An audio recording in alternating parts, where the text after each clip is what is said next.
what is your take on this? Because you see, guys, there there are just so many ways to skin a cat their way. You know, you could be with the man and he could be acting all foul and you put up with it for years, and then you wait until the very last time that you can drop a hammer, and that is with your will.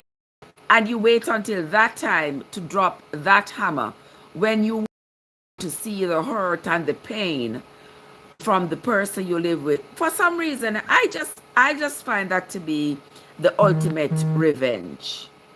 I don't know how y'all feel about that. That's why I'm opening it up for conversation. But for me, I just feel like it is the ultimate revenge, and a revenge that I don't think I would embrace. I would readily embrace. Right, my girl AP, how you doing? Hey, how are you doing, my love? Yeah, I am talking as usual. You know how me love to talk. So I am here talking. I'm just trying to strike up a conversation about this topic, because you see, earlier this week I saw where they said Tracy had left everything for her son and nothing for her husband. I mean, asking her, why y'all think she did that? Why you all think she would have done that? Considering that she and her husband had been married for so long, and no matter, and I will say this, I want to be as honest as possible. No matter how bad her husband was, the fact that they were married for so many years, I think, I think his support, no matter how much he didn't value it, I think it should be worth something. What you all think? Or just me and my crazy self? You understand? Sister M and G, how you doing, my love? Good to see you. Mwah. Happy Friday to you, my dear sister. How you doing? How you doing? How is the garden coming on? How the garden doing? Yeah, guys. So when I say that, I think that his his time with her support should mean something. I mean it, because there's no way you can tell me that you are married to somebody, in the same house with somebody, and that person not contribute not all to your success. Not even the wake you up one morning to tell us say the alarm going off. Not even the call you were able to call him one day to say, you know what, babes, I'm having a bad day. I had a bad day today. And him could have rub your foot. Not even the cup of tea him give you the day when you was having a belly ache, when you didn't feel good. Not even the drive you to the set a couple of times when you weren't feeling up to it. Not even the encouragement, not even the fact that you had somebody warm to lay beside, somebody to hug you, somebody to make you, feel a little sense of belonging. You want to tell me, say, nothing at all, nothing at all, like, nothing. This person wasn't worth not even one little $1,000, not even one little something. Nothing, not at all. No, sir. No, sir. No, sir. You can't tell me, say, that person will contribute no way, shape, nor form to your success. You can't be with somebody for 25 years and you are successful, and you look for me and tell me, say, this person has contributed zero, zilch, nilch, nada, nothing to your success. And you're not leaving him anything because him contribute. No, sir. If it's even when you come home stressed, you came home stressed at one point, and him give you like one back as I'm sending you to sleep, him do something for you. You can't do that. You can't do that. They just say, maybe he what? Maybe he S. What does S mean there? what I asked me, he must have done something. I don't care. Because you see, we oftentimes have a way of minimizing people's contribution to our lives and to our success.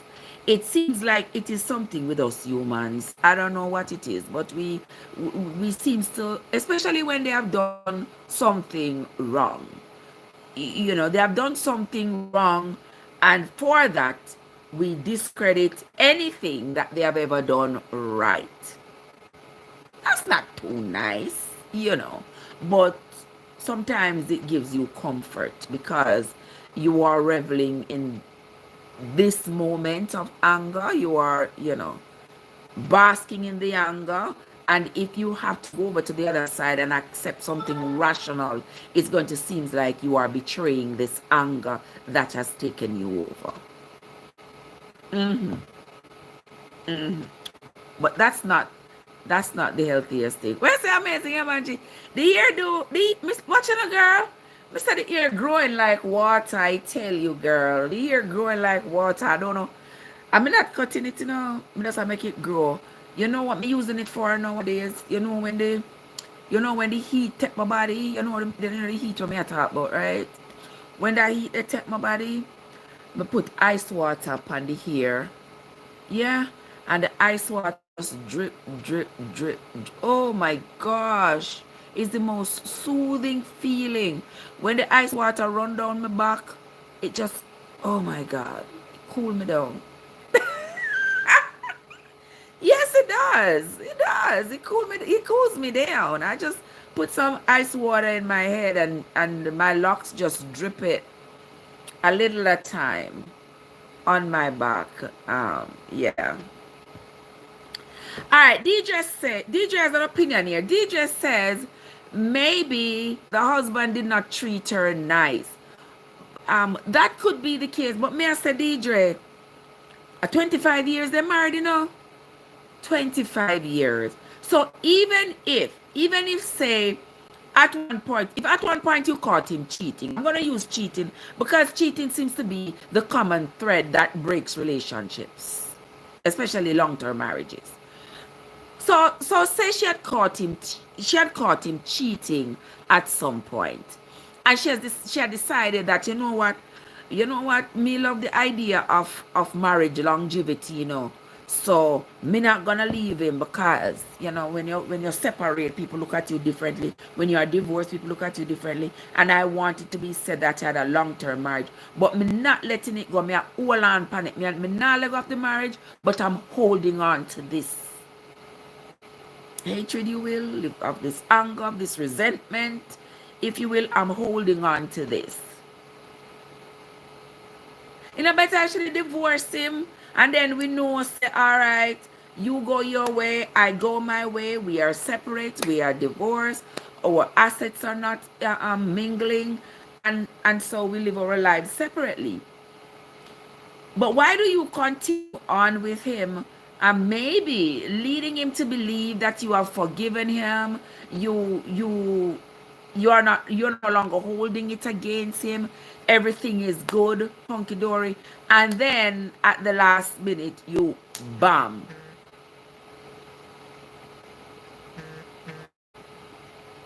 You know what I mean? You say separate life. Yes, I think it would have been better if they would have lived separate lives. If say you hate the person that much, or I don't know if I want to say it is hate, but sort of resent. You've had so much resentment towards this person that you say, well, me not left not at all. Me not left nothing at all for him. Me I left it all for my child. I'm gonna leave everything I own to my child. Some people want the person, but them spiteful. You are so right, my sister.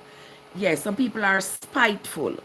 Some people, yes, you cheat on me. As I was saying earlier, I say you cheat on me. I'm angry. I'm resentful. I'm hateful. I'm all of this. But I don't want to leave you, because if I leave you, the world is going to look at me as a failure in terms of my marriage. And some people, they don't want that at all. They would rather die on any other hill except the hill of divorce. Them don't want that. So they will stay with the person, though the person has wronged them significantly, just to say that they are married, and just to continue to count the days, the weeks, the months, the years. Because people look at you differently, you know. When you say you have been married for 25 years, people look at you differently, like, wow, you must be doing something right. You are successful in at least one aspect of your life and stuff. But people outside would never know. You would never know what you have to put up with, what you are going through, and they would never know how much you are only staying in that marriage for save face.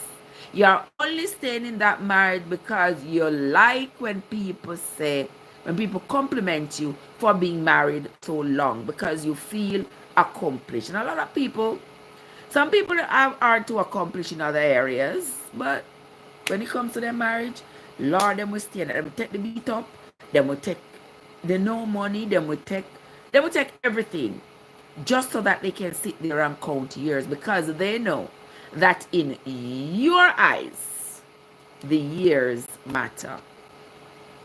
Eh? Winsome! Winsome say me look pretty. Winsome! People don't hear this. Winsome say me look pretty. Me look pretty? I don't look me look pretty. I'm pretty, me pretty. I don't look me look. How you doing? Sit. Watch us when some say me want married again. When some, why you in a gathering? Why you in a gathering when some? Me want married again? Not under this, not in this life. Not in this life, sis. That will not happen. Right, Sister Marcia, what's up? That shall not happen again. We say me find one man. When some in a gathering, you know. When some say me find one man. No, Sister Winsome, me not find no man, and me not look none either. Me not look none. No, sir. Me not know that. That part of life for me can still there. More one man, you know, me can very well find a man and a beer. I will take both, but not just one. Yeah. If you're giving me a man nowadays, I have to give me him with a beer. Because either way, guys, the two of them are gonna analyze me. So hey. Hey, what? Wins. Yes, what me mean, danger. The two of them are gonna analyze me. So just give me the two of them. Yeah. Win something. Pretty, right, sis? Okay. Yeah. Long time I don't say Joe. Oh, Joe, all right, you know. You know that Joe was here. Oh, which day me did I cook? Today is Friday. I don't think I think Joe was here Wednesday morning or Tuesday morning, one of those mornings. Yeah, Joe, all right, man. Joe, all right. In probably day here too. I look. Eh.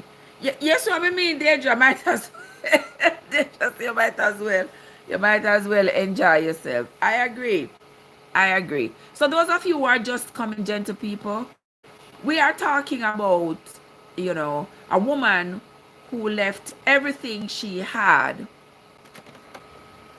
A woman who left everything she had to her son, and not to her husband. And not to her husband of 25 years. And my question is, what would you do? If you want to think, do you think that she did the right thing, leaving everything for her husband, for her son, and not for her husband, or do you think she erred? What's your opinion? People over here on the tube, I do not have it where you can come up on the screen and share your opinions, but you are welcome to type it in the chat. Those of you over here on the talk, you are welcome to come up and let us have a conversation. We could talk about stuff like this. I can't have people on both platforms. I can't have on both platforms. It's gonna cause confusion. So over here on the talk. And those of you on the tube, if you're over there and you are connected on the talk, you want to just jump on over. And don't forget to hit the like button. And don't forget to tap the screen. Why? I got to remind you all day after day after day of the things that you all should do. But anyway, let us continue. Right. Yeah, so I talk about some reasons why this woman would have left all of her assets to her child and nothing for her husband. Somebody said maybe him did a cheat. And we know so that is the realest possibility.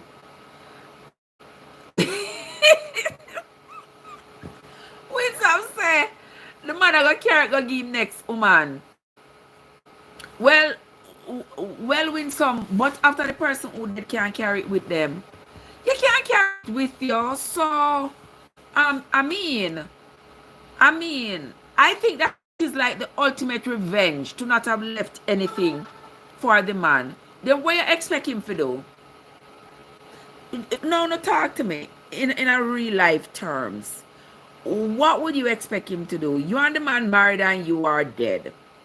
The man can't continue to make love to you. He can't continue to stay with you. He has to move on. If he had a girlfriend before you die, maybe you should have done something about it. And, say, well, you're leaving him or whatever. But I think it's the ultimate revenge to say, all right, you'll stay with him. You're not leaving. And then when you die, you won't leave him not a penny. Nothing. And you had a whole bag and you left him nothing as a form of revenge. No, sir, me not like that. I'm just trying to be rational. I'm just trying to be reasonable. You could have left him one little something. Because before you come in a winter, what I was saying is that there's no way you are married to somebody for 25 years and you have been successful and that person never contribute anything to your success. I would not believe that for a second. That person must have contributed some. There's some things we can't measure. We can't put a value on. If it was that because of his presence, you felt secure in your home. When you went to sleep, you know that he was in the house. You could sleep peacefully.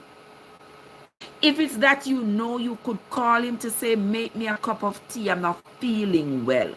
Those don't, maybe me too simple, but those things are worth something to me. If you can't give me the Eiffel Tower and anything, those little things like those are important to me. You understand? If it's just that you're going to lay there and listen to me talk about the day I had, when I'm not feeling well, when I'm feeling excited, I'm going to share in the joy. That means something. Not this.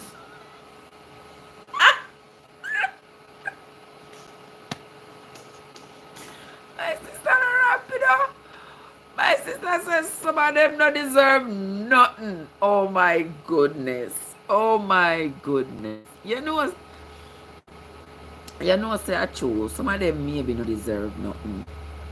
Yeah. Some of them maybe not deserve nothing. But for me, I just think it's just things. In my view, yeah, I think it's just things. It's just things. I think the real value of a person, I think, are the intangible aspects of your soul. Your kindness, your compassion, those things. Not the $2 or $2. Right, Manada, how you doing? How you doing, my friend from Brazil? Good to see you, my love. Deidre says, some people enjoyed your success but never gave their body. But not is in essence. Wait, run that by me again, Andrea. Run that by me again. So some people enjoy your success but never gave their body. But not in essence. Something missing there. So run that by me again. Renata, how are you doing? Good to see you, my love. Good to see you. Welcome into the live. Tonight we are talking Tonight we are talking about an an an incident where a woman died and left everything she had to her son and nothing to her husband, to whom she had been married for 25 years. And my question to everybody is, what do you think about it? Do you think she did right, or do you think um, it was wrong of her? What are your views on a situation like that? Yeah. So Renata, I am streaming also on the talk. I'm over here on the talk and on the tube. The people on talk are welcome to come up and chat with me. Nobody has taken the bait so far. Them scared of me.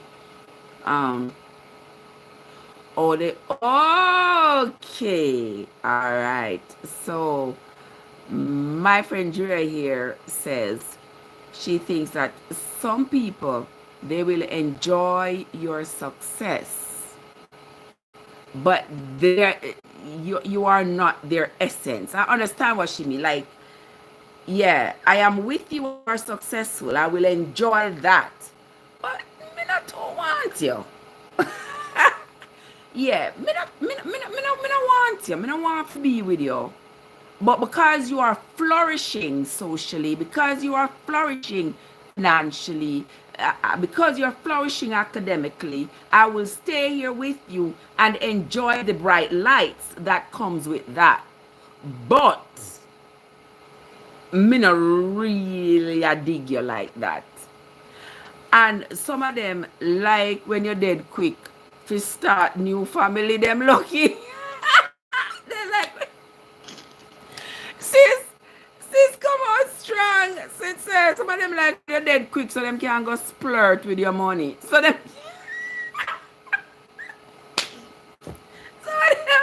some of them want you to be dead quick, so them can go splurt with your money. But the thing is, after you're dead, what can you do with the money? And this is something to be expected, that if you die before your partner, chances are your partner going to have somebody else. None of them have somebody even before you die. But I can guarantee you that after you die, they are going to. Yeah, they're not going to get somebody. They're not going to get somebody. So somebody said this was the ultimate revenge. But I guess it looks like it was. It looked like it was. It was the ultimate revenge. Like, you wait, now I got something for you. But I'm saying, how would she know? Or maybe she wrote the will when she was sick, so she knew that, you know what, I'm sick, so I know my sickness is probably going to lead to my death. And since he's healthy, the chances of him dying before me are really slim. So this is how I'm going to get my revenge. Mighty God. Let me drink some water and mind my business.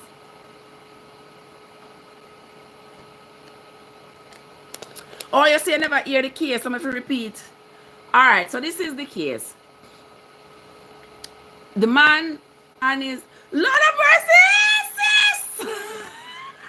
Look at me get excited. Look at me get excited. What's up? How you doing? How you doing, sugar? How you doing, my little Charles the Ballsy? You know you're so serious, crazy. Crazy love for you, sis. Crazy love for you. How you doing? Good to see you. Happy Friday. Happy Friday, love bug. Yeah, so Barry's asking. Barry says him never hear. Where's some of you focus? You mean us? Alright, I'll work on that. Off the air. Anyway, me never hear the case. This is what we were talking about. The woman and the man been married for 25 years. The woman passes away, and then when the will is read, the husband realizes that the wife did not leave him not even an icy mint. She did not leave anything for her husband. She left everything for the one child they had together.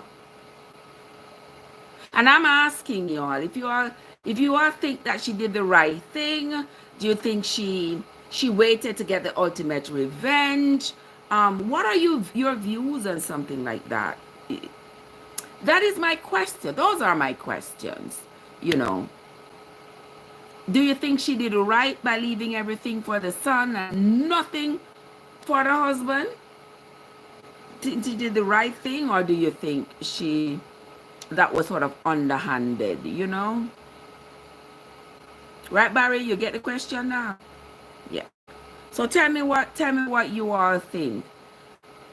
They just say she might feel he can do, but her son was her heart.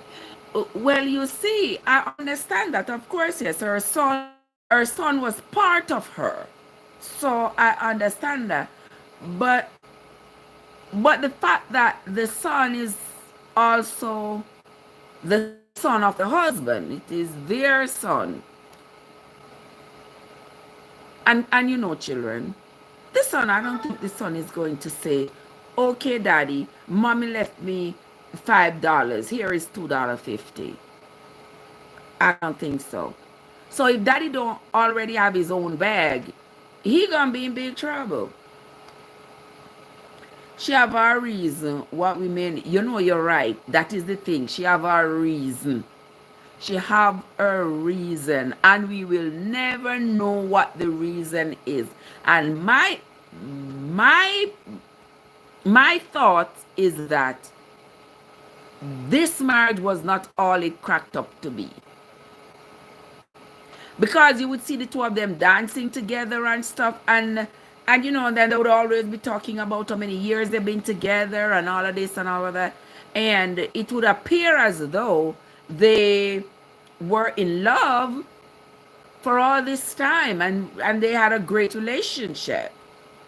But there was something, you know, they don't put out everything out on the internet. So there was something that we didn't know. And I think that man was probably cheating on her. Yeah, he was probably philandering, probably cheating, probably not be good with money, probably taking her money and spending it on outside on his sweetheart and all these things. The man that never did for the family. Okay. Somebody say maybe he never did anything for the family. And even so, when we say never did anything, you know that not everything we can put a price on. You know, so like I was saying before, that if he's there for you, and you are enjoying the fact that you can flaunt in front of everybody that you have been married for 25 years, that's because he's there. So you want to tell me you want to use him as props to show off on people like me and say, hey, I've been married for 25 years. And then you turn around and dog him out. She was getting born.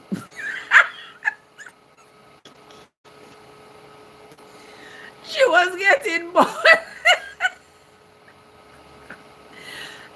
Listen, I have no doubt. I believe she was getting born. That I believe. And I believe his wife knew about it. But I also believe that she felt like it was better to leave the revenge for the Last Supper than to dish it out before. Not dish it out for breakfast. She made sure she dished it out for the Last Supper. To me, I don't find that to be too becoming. But I understand it perfectly. And I don't fault her for it. Because to each his own.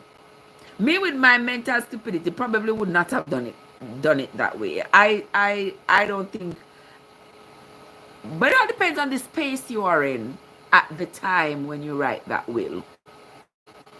You know. Exactly, Barry. Barry said he was probably spending her money on matey. And she probably came to the realization that, you know what, in go I have this woman out there. The money he's spending on this woman is money that should be spent in this household. Watch me and him. When I die, I'm going to leave everything for my son. I'm going to leave nothing for him. Anything he was supposed to get, him get it already, and him spend it on him matey. In that case, she could be reasonable. Would be considered quite reasonable. She knew Drea. Yes, I think so too. Yes, Jamie. You think that's what happened, Jamie?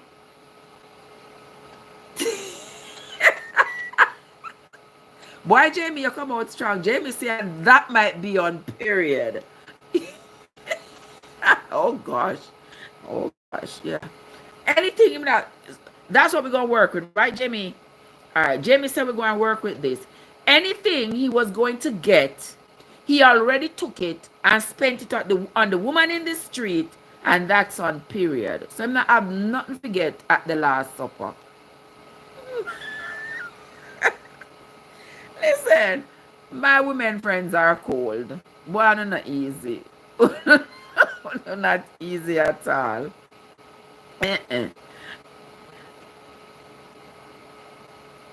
They say you are queen and nobody can tell you, but tell you otherwise. And they better not try, right? They better not try. Drea said she knew she was getting born. I figure. So let me move to the next question now.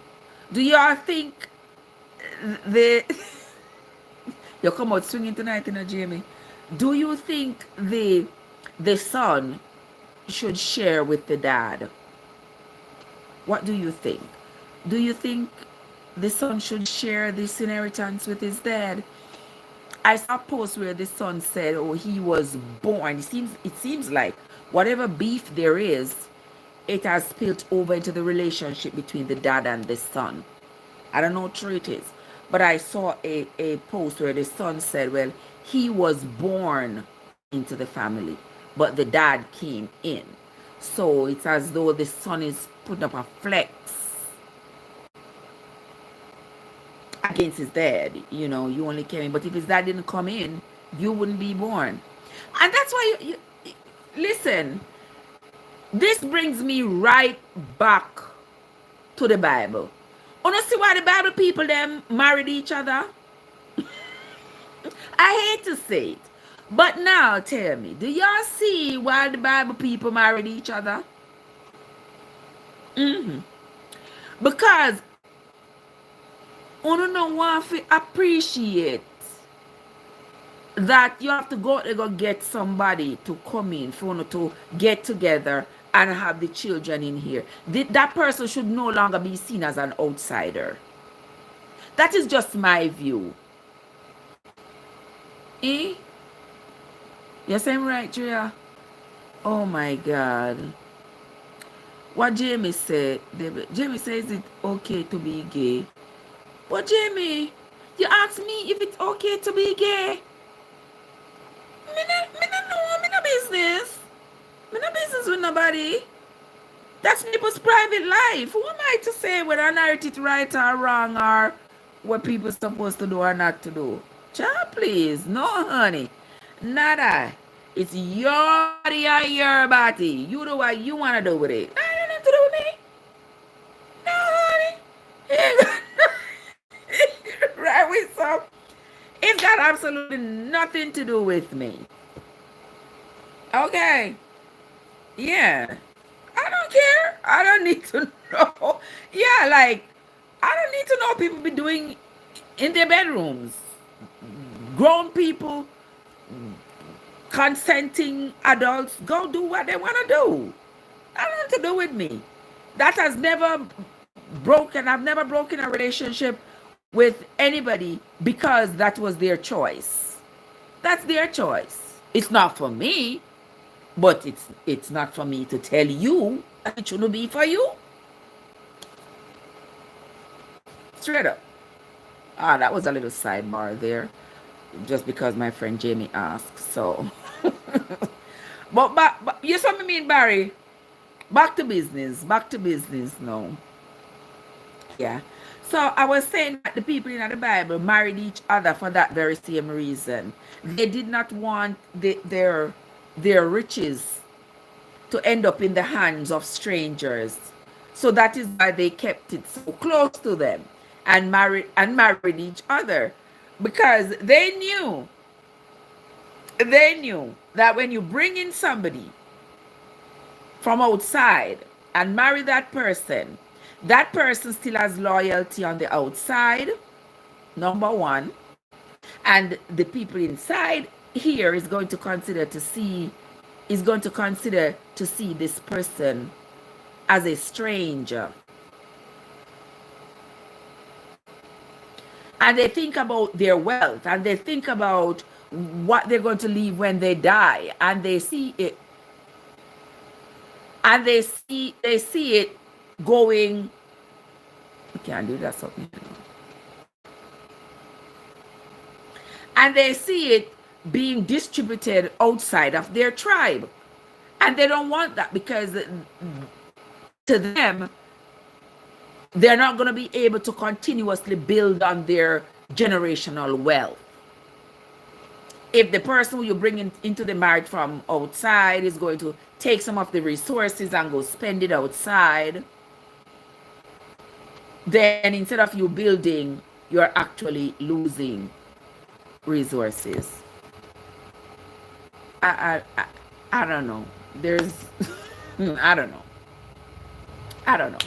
To each his own. Everybody's going to do this thing how they see fit, how they think they should do it, how it works for them. And we don't support the incest thing, but now I understand why the people in the Bible did as they did, and because of situations like this one that we are talking about. You understand? Because me and you work together, me and you build a life together. We have a couple of things, and then I die and leave everything in your hand. You know, not to say. Let me tell you one instant when I say. I heard of this couple, the wife and the husband. The two of them, they met like in England. They met in England like back in the day. But the two of them are Jamaican.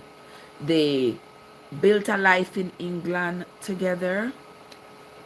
And then they went back home. Now, after they retired England, they went back home.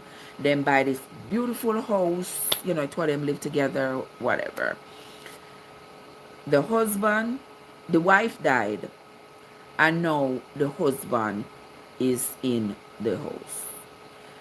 The children, the husband decide he wants to remarry. The kids say, no, you can't remarry, because this new wife is going to now inherit this house that our mother worked so hard to help to buy. The husband, he won the fight and he remarried. Now I have this wife in the house, and the kids are saying, well, he needs to write the will that if he dies before the wife has to leave. Now that complicates the whole situation, because the man supposed to be providing for this wife he has. A lot of times you see we value things over people, because now if this man passes away and the wife has to leave, you don't feel like it's a used thing.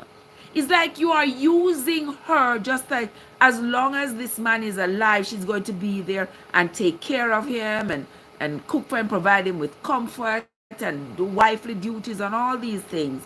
And then when he passes away, she has to go back to square one. Remember, she's not getting younger now. She's getting older.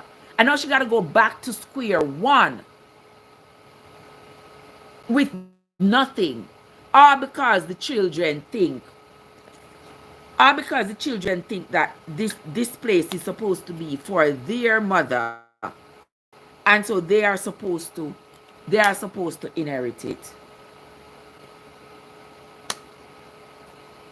The husband don't want to do that. The husband don't want to do that. He don't want to write the will to say that when he dies, the wife is supposed to leave the house. He don't want to write that in his will. And I mean, I know, I want to be reasonable and say me not wrong him.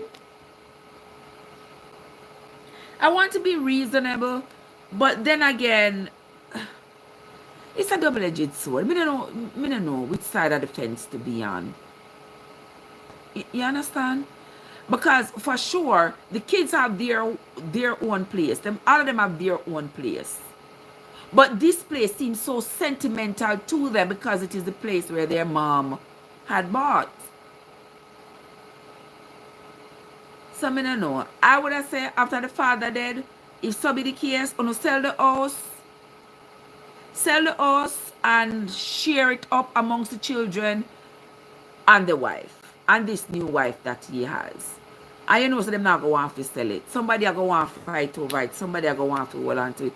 I don't know, but people don't have to set you all got to set your business in order. So you got to set your affairs in order.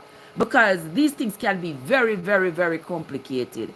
And you all must know that before you all leave this earth, any little crushiments you don't have, I don't want to give it to somebody. No, make sure you put it on paper. Don't do no word to mouth. Put it on paper and have it signed to say, all right, you see that little piece of old chair there? I want Jamie to have that little old chair there. You see that sofa over there, someone win some to have that sofa there. You get what I mean?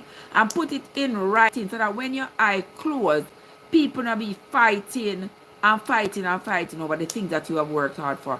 Because the things that you have worked hard for are only good to you while you are alive. That's it. They're only good to you while you are alive. When you die, it's worth nothing to you. But it can set the foundation for a good life for the people you love. Your children. If you can give your child a jump start in life with 100,000, that's a great help, providing that they don't waste it. That'd be a great help. I know I like a miss so. We have to start from scratch. From nothing. You understand? And nowadays we don't want our children to start from nothing. We want our children to have something. We want our children to step out on a good footing into adulthood. We don't want them to have to go start a work and go to school, work and go to school, work and go to school, reach 30 years old and them not have a pot for piss in a window for throw it through. Them not have nothing. They want to have kids and can't have kids because them not have the wherewithal to take. We want to take care of the kids. We want to set them up for success. You understand? And if it means leaving them a nice little change when our eyes closed, then that's what we gonna do. But me not believe all of this are 25 years and this a man never have nothing to feel himself. And on top of that, what I will say too is, if he loves his son, he won't even mind that his son got what his wife left. What y'all think? So how does she get more rights than the children when she is coming in? All right, you see what me I talk about, DJ? That me I talk about, you know. DJ said how the wife get more rights than the children when she is coming in. You know that's the problem? Because that's what they're saying. She cannot just walk up into this relationship, just walk up into this whole dynamic and be automatically elevated to being the beneficiary of their mother's labor. They're not having it. And in one instance, they are right, but on the other hand, the woman is coming in, is now the man's wife. You can't expect that the man gonna marry this woman, live with this woman, and this woman is going to continue to provide love and care and comfort for him. And then when he dies, she up on the street again. When I'm back on the streets again. That's it. Nobody can put me out. Nobody can put me out. And that is why you see being single is becoming more and more attractive. More and more attractive. Anything me I got dead left is my children and my grandchildren. Just the contributions. When I'm saying maybe bad mind this son, maybe he's angry too, because I don't think I would be elated over Jordan jumping up and down if that happened to me. But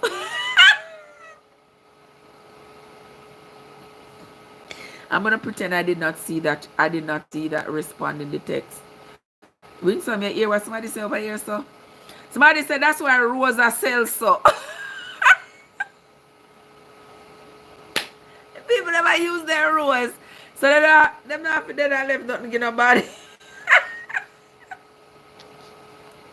You gotta behave yourself in a bar. You gotta behave yourself. Behave yourself. Cat is in the Cat is in the Cat, what's up? This is exactly the current situation I have going on. Alright. You see?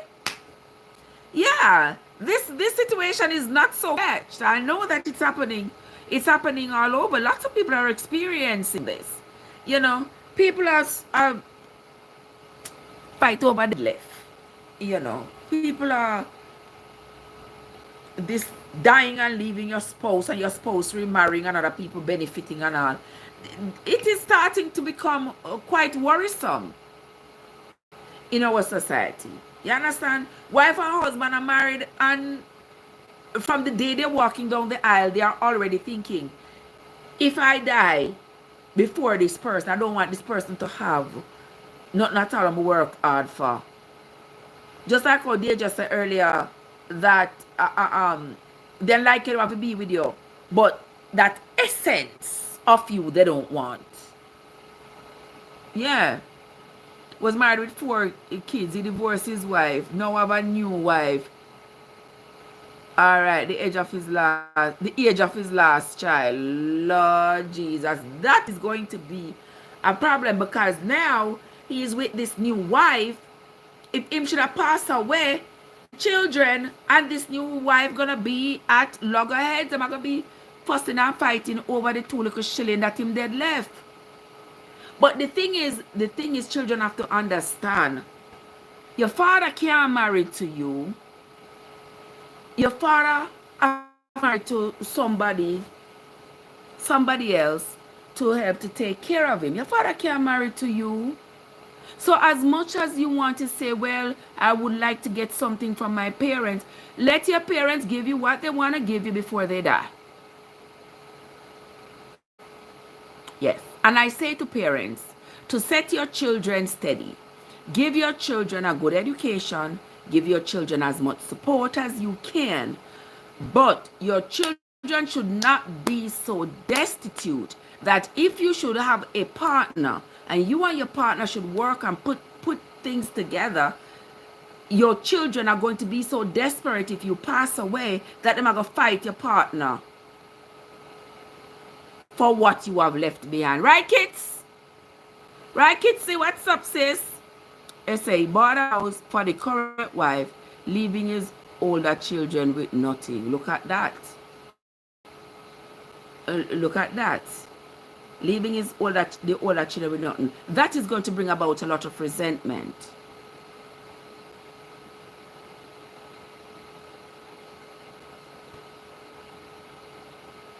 That one bring about a lot of resentment.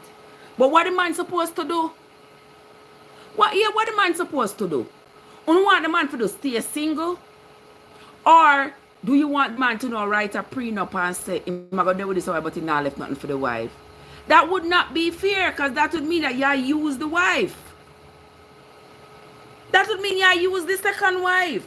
Because she not gonna just want to come married you, just to come married you, just to come change diaper, just to come cook for you, just to come smell your old man breath. No. And usually they're marrying somebody younger. So the thing that she not married to you so she can get a step up. Yeah.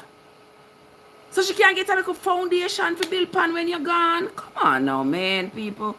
We can't be that dense. We gotta do better. Liebert said, but what happened? What happened to the first wife? What happened? All right, let me tell you what Liebert says. So Liebert said, what happened to the first wife? Did she get her payout from the divorce? If so, why is she having a day in this new discussion? Okay, so he might respond to Cad. But Liebert, that first wife in that situation is dead. The first wife is dead. So so everything is left in the hands of the husband. The husband is remarrying. Because I know you are responding to the comment above you.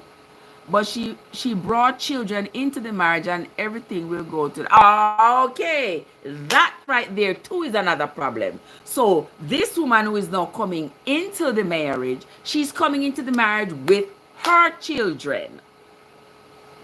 So when this man dies, whatever he has left is going to be left to his new wife and her children. So it would almost be, it would not almost, but it would be as though everything their mom had worked for is like gone to somebody else. And that is the dynamic of life with which we have to live. And that is why wills are so important. And that is why you give to people what you want to give them when you are alive. And don't wait until you die, because when you die, the fighting and the fussing begins. And I also say that we must try to have our own. Try to have your own thing so you don't have to fight with nobody if you know dead left. Drea say, sell the house and split the money. But if them sell the house, Drea, and split the money, what are going to happen to the husband? What's going to happen to the elderly husband? You understand? First wife still alive. Oh, first wife. This okay. Not a scenario. First wife is still alive, but first wife don't care. First wife get fair cut. All right, Liebert. First wife get fair cut and gone about fair business. She don't really care what happens after that. But the children do care about what happens to the assets that their father has.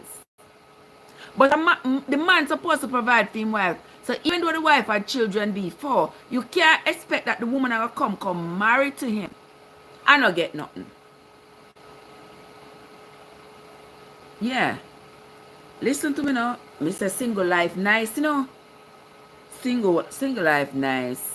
Anything me acquire is my children then. Yeah? And my grandchildren. Everybody know what is theirs and what is not. I don't have to worry about nobody coming from outside or coming inside or whatever. Yeah? Yes. Uno making single life seem very attractive. But anywho. Liebert said, I never know that, well, that changed the whole perspective now. I am on the side of the Liebert. Liebert say, he's on the side of the children. So you say the children should get what their mother left. He shouldn't go to the second wife. Abraham, how you doing? Where's Sarah, your sister there? Your sister turn your wife. Where's she there? Anywho, let us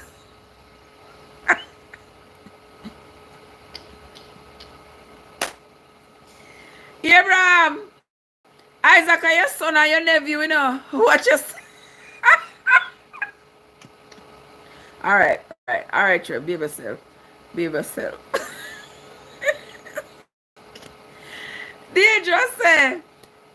single life lonely sometimes. Trust me.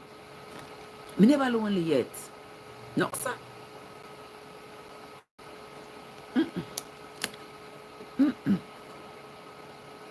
Me not feel the lonely. Me not feel the lonely part of it yet.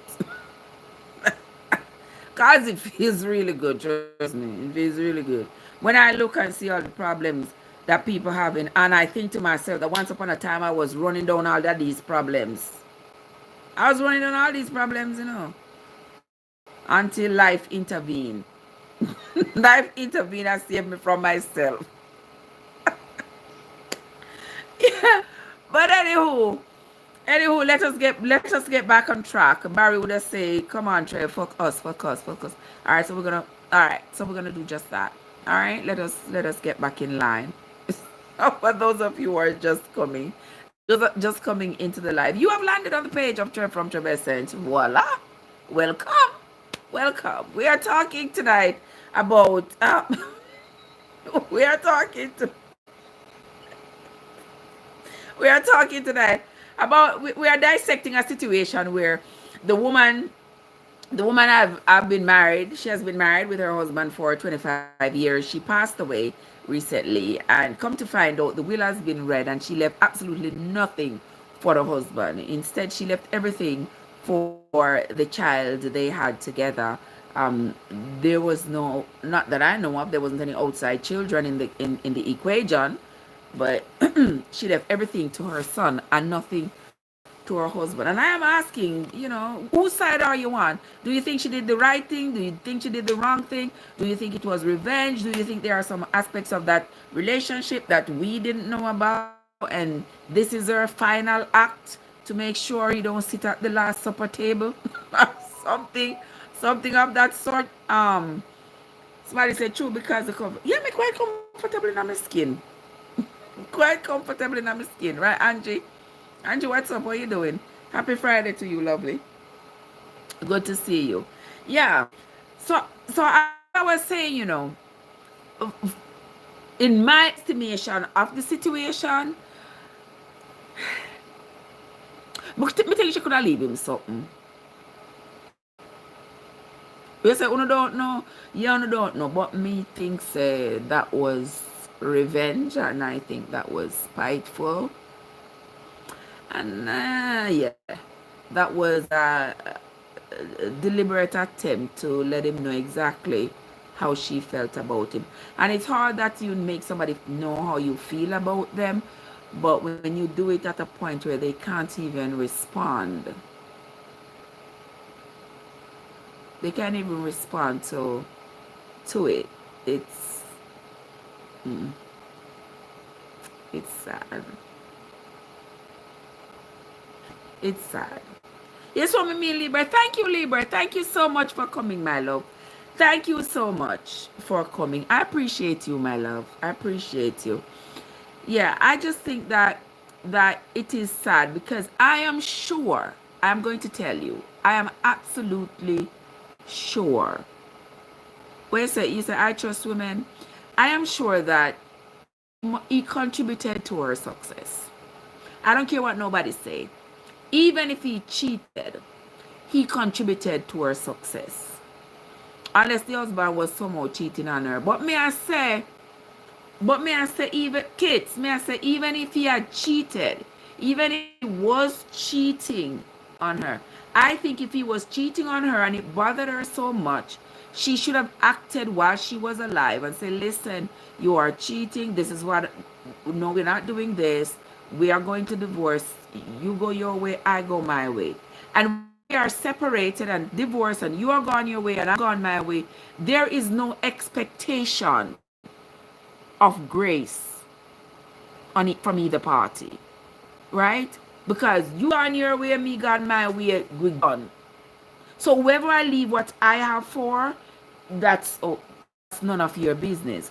But when we are together, and when I get to show off on everybody and be married for 25 years, people assume that we've got to be doing something right to be married for 25 years. And the thing is, I'm not married to myself. So I am enjoying that aspect of the relationship. So the man deserves something. Watch yourself. They just say, look, him alive. Good evening, everybody. Good evening, Trev. Barry's here. Barry, how you doing, my love? I just choose I have enough to say about this topic here, but I can't type so fast. Yes, I better you talk. Each person is strong enough in how they handle it.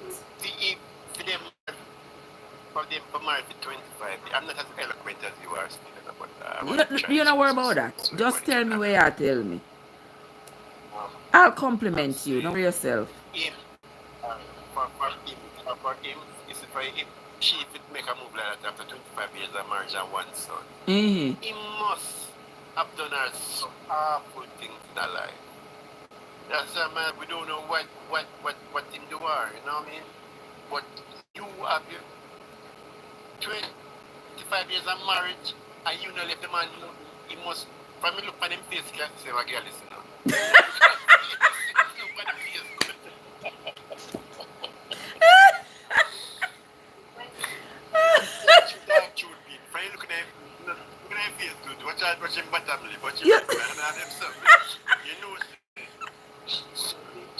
must have been the safe way. I don't, in good conscience, I don't really feel like the son will really put him out of the house.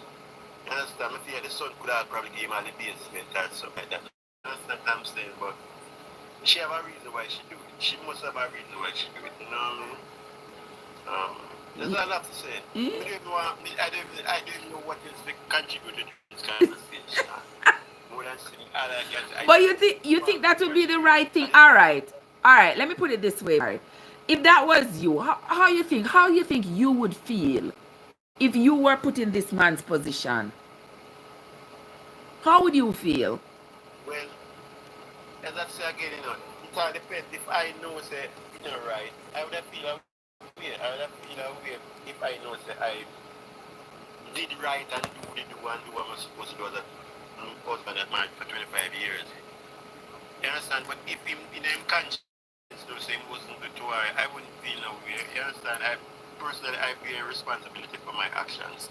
So if I know say I never treat a woman that good at all, and she make a decision, it's up to me. I was the one that made the mistakes or whatever, you know what I mean?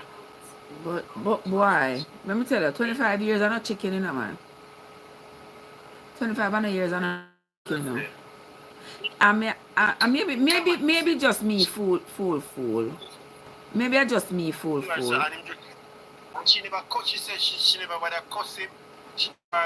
She just as Lee Bird say all she do, she just wait and get the last laugh.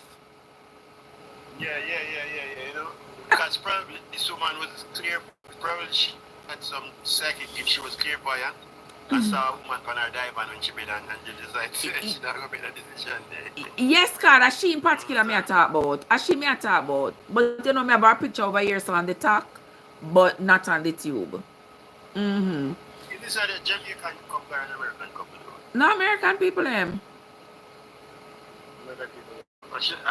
She look like she do older than him too, you know? Like she look like she no, sir, them I did both the same age. Them I did. She look older than him, No man, I just threw that picture there. That picture didn't do her justice, but one thing I know that that's not very regional, because we said we went to sign a prenuptial, right? Oh, we are going to sign a prenup. So we just are married. So we just are got married. For share body, but not assets, nothing else, just body. I wouldn't must have married neither. Okay, even if you do a Whitney Houston, if you do a Whitney Houston, it's still good. You know, Whitney Houston, one moment in time is still good. Okay, you hear that, Miss Kitty? Okay. I got you. Can't say I just me fool. Or maybe I just me fool for you. Because 25 years is not chicken. If you are with somebody for 25 years, trust me, them do something to you. They had a significant contribution to your success. They did something. If it is the fact that listen, this person did something for you. If in a business, there's something you cannot put money on. If you were constantly in the home and angry every day at this person, and you did not want this person around, and you had hatred so profound for this person that they make your skin crawl when you see them, you're divorced. And you want them not in the same space. I don't know which word. I don't know which word you live in energy. No disrespect, you know. But every day, not too far away from you, there's relationships like that. Every day is a common assault. People married and everything. And for whatever reason, them just stay together because a lot of people judge them life of what society say. Oh, look here, you married, okay, you're supposed to get divorced. Sometimes a woman settle down and then she go out and start all over again and in the relationship and start all over again. A lot of people in a relationship just work with it. I see only for a relationship like that. The people just decide to go out, maybe just go and work with it. Whatever you run is. Me know a man and a woman, they stay in front of me. And to them just park their house. You understand? And the man, because she was a lawyer and she divorced her husband in the same house and he not even know he divorced him. Fine. You understand me, I said? Oh, wow. So I just said, Oh, wow. and I feel like them it was probably we didn't know probably they are liquor to or some physical abuse, everything. You understand? And apparently, so I didn't know how the years who did own this and she owned that and she did own the house and she did own the digs and how much money she don't know. So we stay way out here so and try to get the people them love life. We can't do it. I think another judging on the love life. It is what is out here now is the fact that she's no longer alive, but she not left him nothing. She not left him nothing at all. 25 years, no sir. No sir. As Card say, I must be just me fool, which is really true. Yeah, you send me a text side. I don't really take me one text side, you know, me just I just want to be understanding of the plight of both individuals. That's all. Because I can't take sides, you know, because she knows why she did it. And trust me, as my sister said earlier, some of them man deserve it. As Miss Kit said, maybe he was cheating on her all this time and removing resources from the family and can't go spend it on his sweetheart out of street, and she thought this was her last stand. Libert says she get the last laugh. That's my little contribution. My official stance is this: that me don't know one between two of them. I don't know why she take her decision. I now take no side for them or nothing. Me don't know if she wrong or she right, but guess what? Me don't know. Yeah, me not judge the wrong or the right part. May I put it in perspective as to what I think I would have done. And maybe I can say what I would have done now. And maybe if I find myself in the situation and the hurt be so profound, I would probably do the same thing.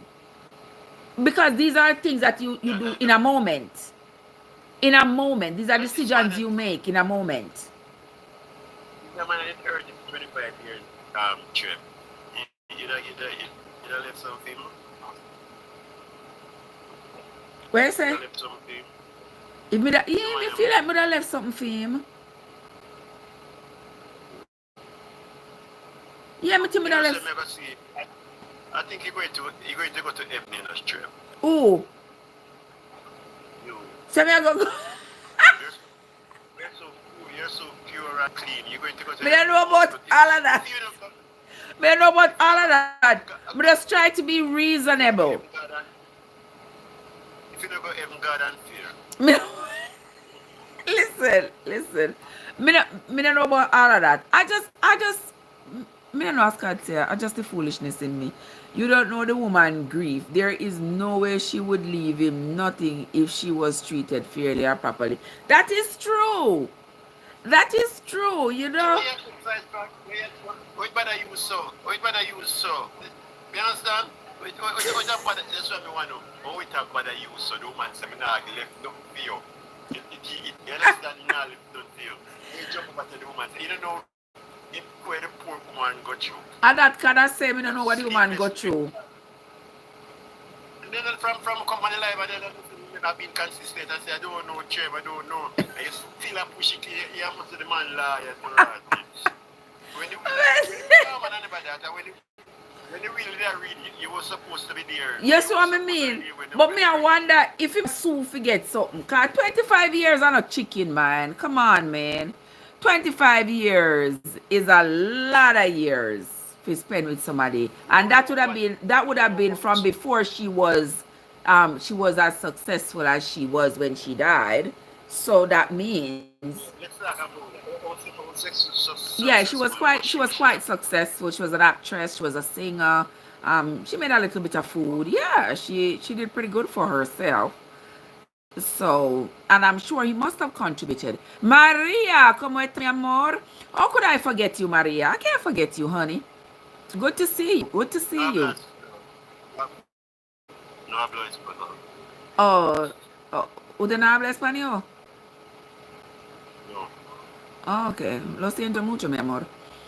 God say you try to be reasonable with unreasonable people. That's what you're. Is that true? True. Praise the Lord, God. True. Sometimes to somebody got full, can't have sense, you know. True, can Have right. a lot of sense. True, can right. Sometimes me try to be reasonable with unreasonable people, and the outcome is never good on my side. Yeah, because you can't be reasonable with. Eh? As I say, you can't help it, you know. You have this, you have a pure heart, you know. You always want to see things right. You know, And oftentimes it not working on my favor because me like feel like give up my right to peace sake and just like, just and it not usually it not always work out because sometimes it torments me afterwards. Like me say, I don't want the fight, I don't want the fuss. But just I'll give up my right for peace sake and just wash me and call it a day. And even though I may say that out loud, trust me, the torments of the decisions or indecisions that I make, oh my God, I end up living with them forever. They are like ghosts in my mind day after day. Trust me. and then the world needs people like you, because if everybody was just act like them art mates who have put that stone, it would be a very brutal and cool world. You understand? But at the same time, there's been the story, make a read, you know. You have been the story of your life. Sometimes you're too kind, you know. True. Sometimes That has been my you problem. need to step back. You need to stand up and say no, you know. You Yeah. understand? Same like how this woman now. This woman now and her husband now, you still have to take up for the woman's side, take up for the man's side. You understand me? I say. Yeah, because you see, you You still have to depend. You take up him case by your head. There's something wrong with you. true, me like to be reasonable. What can't say ain't nobody have time for that. Maybe you would have done that when you were younger, but not at this age. So you could be right. You could be right, because at this age, when you're in your 50s and your 60s, What can you? can't say nobody got time for that. Maybe you would have done that when you were younger, but not at this age. You're right. At this age, certain things I would have done when me younger, I can't do at this age. Because the thing is, when you are young, you have time for recovery. When you are older, you don't have that much recovery time. The next thing you're looking at is the 6x6 hole. That's what you're looking at next. So, Some shit. true. Seriously. And why am I told me them want some fix of it, that's why it's like, you know. Just tell me what you tell me. You keep on telling me. Tell me what you're saying. Imagine with your husband, right? Eh. When you come in, the man spawns off your face. You don't ask it, you're having a discussion, Mm-hmm. and him spawns off your face. I'll go about your locks and draw your locks, and so we are talking. I time a few times, would you actually leave something that the will feel the same way? What me not gonna wait until the will time for I left him right there, sir. I'm gonna wait for the time for the will for me to get the ultimate revenge. No. Me I left him right there, sir. So when me and him gone to separate ways, him no say nothing left in the will for him. Cause me and him gone to separate ways. And sometimes I wonder too, something that came to my mind, Barry, me I wonder say, did he have a violent tendency? Did she feel as though if she would have wanted to leave him, there would be violence? He would say not on my dead body and maybe try to hurt her or whatever. I should just say, all right, I gotta just ride out that storm here, watching me and you, I got something for you. I don't know. They just contributing body. In contributing body, in contribute half of the baby, and in contribute to the lifestyle. That was it. No one can go and go in business. Yeah, come back to the same argument. Never know what the relationship like. When she made that decision, you know? Yeah, we will never know. And in some people's case, it was the right decision, and in other people's case, it was the right decision. But in any case, as she make it, and you can't fault her too for giving it to her son. But it just seems as though the husband no please say the son get it all, and then the son want to like throw shade pan in daddy. Well, if the son had shown shade, that is evidence that there must have been something then. Some kind of riff, right? Now move right. And probably because how him cheat, his mother make him have that kind of attitude towards him trying to love him, because, you know what I mean? And the son would know, right? And the son would know. Yeah, go ahead. Yeah, I said the son would know because he would have intimate details about their life. So he would know whether or not his parents were. As I say, I've been consistent. That because you don't know what I'm between them. But I'm going to jump off now, but before I go, could you give me a wink? Yeah, wink. Yeah, no one, I just one. Two eye, not six. You just one.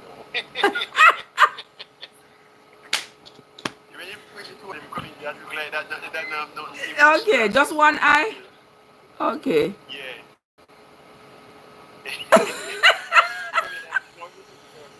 We can't manage that, man.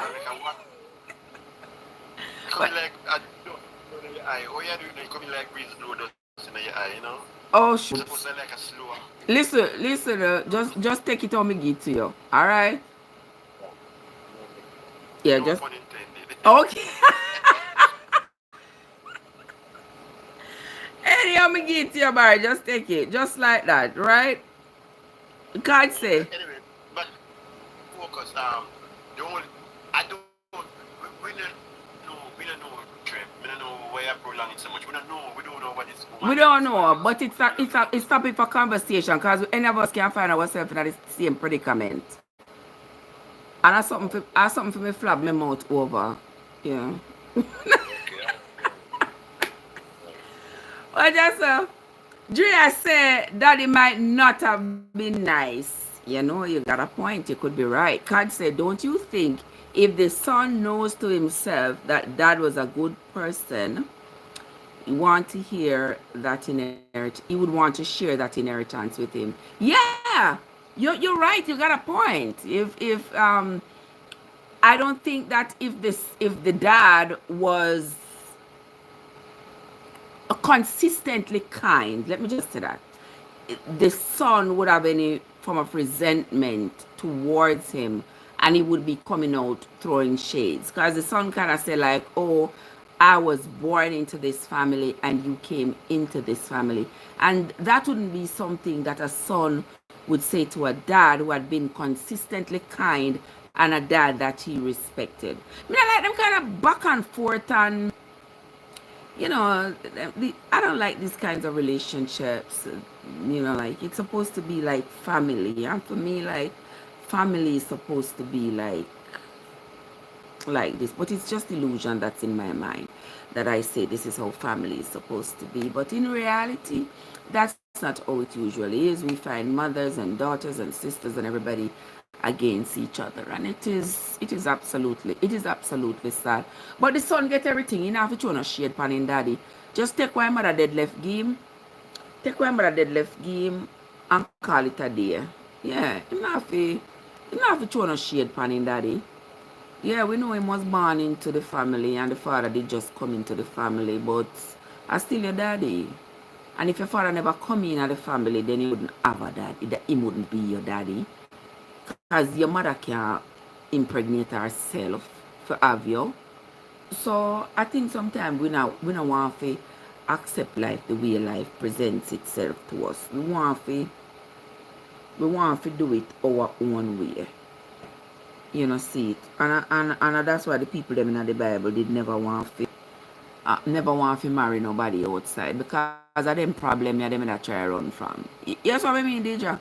Are them problem them in a try run from? Somebody say me rather have couple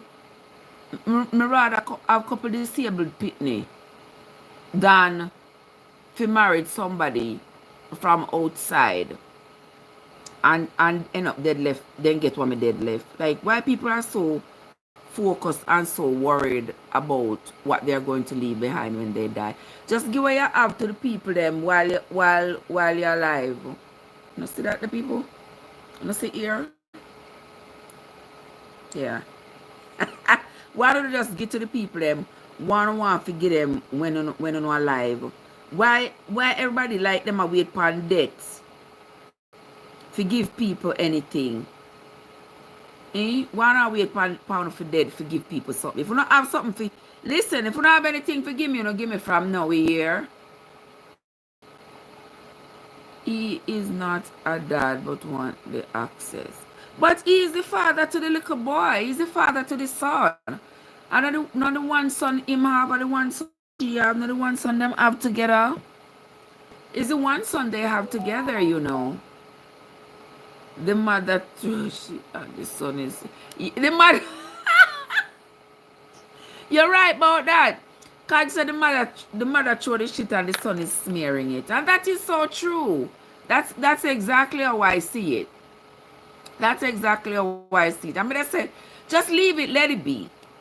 Let it be. If not left nothing for him, now we have to go start over. You know, him have to go start over in his 50s. Him not have enough, him not get no foundation from his wife, from being married. Because one of the things that people in our age group live to benefit from, you know, is from what we have built for ourselves or built together with our partner from our young adulthood into this middle age place that we are at now. Because now that we're in our 50s, we're not starting high school, we're not just going to college, we're not just starting families. Yeah, we're not just looking for a come up. We're supposed to have accumulated our own little come up already. You see, so if you're in your 50s and you just know they're going to look for one come up, I probably somebody you they look for get some insurance money or something like that. You understand? Because if you not set yourself together from you turn 20 until you turn 50, you not do nothing for yourself. You don't have nothing for show for it. But you're out there looking for somebody. As somebody you are looking now for unalive so you can't get all them dead left. Eh. Look what I can say. Can't say tell your insurance policy that. Say, listen. You can't tell anybody that. And just say, you can share, but you are not here to keep his lifestyle. You mean the son can share with the daddy? I think son could share with the daddy, but the son maybe the son had experienced a lot of the unkindness that the daddy was giving. I'm not saying he was unkind, but I don't know. There's some kind of dynamic that was not right between the wife, the husband, and the son. There was some kind of dynamic, a dynamic, mind you, that we have not been privy to know of. Because there is no way if you and I have been having a great relationship as was portrayed in the media in front of everybody, that you are having this great relationship. There's no way that with a great relationship that as such that was described, that this would be the end result. I think it's selfish. You mean of the son? But you would look hard now for the son to be the one sharing out some of his inheritance to his father, when his father would have been there with his mother to build this inheritance.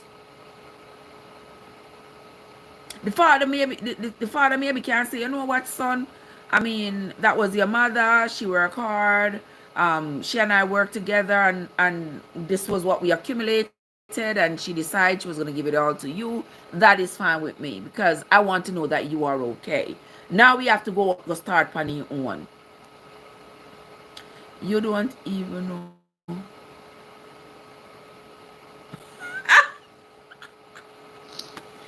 God say, me don't know what she overheard him telling somebody else on the phone. You're right, you never know. She maybe heard him saying something to somebody else. Maybe she got wind of something. Maybe the man all did that rejoice that the woman's sick. You never know. Them men are not easy, you know. Let me tell you all something. These men are not easy. You understand? God, that's a great point you brought up there. Because, of course, yes, maybe she overheard something he had said, how he was glad she's sick, and and him can't wait for she croak so that him can, get everything. Maybe I do like to Wendy Williams' husband. I tell the woman, him can't wait, he maybe can't wait for her for him wife to croak, and that's when the two of them are gonna live their best life and stuff like that. You understand? Oh no, I'm not gonna divorce my wife. We were married for so long, we make a pact, we're not divorcing, but my wife is sick and I can't wait for her to die so that I can, when she died, then you and I can live our lives together, but until then you just gotta hold on. And the wife say, oh yeah, you think you gotta wait for me for that so you can take all of me work for? Go spend for another woman. Hell to the no. You're going to never see a dime out of this. People show their true colors. Yep, they do. Only the occupants of the house know where the leak is. Exactly, Cad. Cad, you're smart, Cad. Only the people in the house know where the leak is. And that is so true. That's something said. The son knows a lot. That is why he come out so shady after him father. Yeah. Because you get everything. There's absolutely no need for the shade. You see me? There's no need for the shade. But I guess he knows why. And maybe him and his dad had a strained relationship for one reason or the other. But as a mother myself, I wasn't gonna leave my kids wanting and then leave what I have to a man. But this was not just any man, this was our husband for a couple of years. But anyway, I'm still going in between thoughts where that is concerned. Hello Kiko, what's up? How you doing? I say you very well know so why are you picking up for them? Oh Lord God. And I really pick up theme. I'm just saying that his presence was worth something. That's all may I say. May I say his presence was worth something. I'm still stick by that. That even if you are angry at him because he cheated or whatever it is that make you angry at him, his presence for 25 years must have been worth something. And I would be, my question is though, what did he accomplish for himself? Did he not have anything separate? Did he not? That is my question. Did he not have anything separate from what his wife had? Is worth something, which was no danger, Lord danger, man. Oh Lord, man. They just say, yes, it was worth something, which was nothing. Alright, let me flip this script. Suppose it was the other way around. Suppose the husband was the one who was in the wife's shoe. Do you think it would be okay? Right, did they just say you reap what you sow? Alright, Deja, look at it from this standpoint. What if the husband was in the wife's shoe and the husband passed away and left nothing for his wife? Would you all have the same energy? Would you all have the same energy? Wanna talk to me? If you knew your dad was going to take the family inheritance and run off with some woman, would you now in turn share yours with him? Well, that's a good question. But if I was the son, I would probably give him a little something. Yeah, if I was the son, I would probably give him a little something. Yeah. And And maybe he don't want anything from the son either, because clearly the relationship is strained. Because if the relationship wasn't strained, the son wouldn't come out come say what I'm saying. So clearly the relationship is strained. But my God. But my God. Even like a cup of tea, him must give one at a time. Even for him being there, you know, maybe driving you to a doctor's appointment, cheering you up while you were sick. Lord, man, he will worth something. The business one wants say me worth something. Try well if him look at something. But maybe you have for yourself. But my phone there. Let me leave my phone. Let me look and see if he's worth. Let me see how much he's worth. If he's worth anything. Because him can't be married to the woman for 25 years and he's only sitting there watching what the woman, he's sitting there and watching what the woman is making and not trying to make something for himself.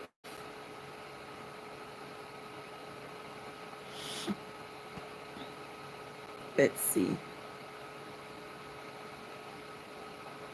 Let me find out. Let me ask Google if Google know. Because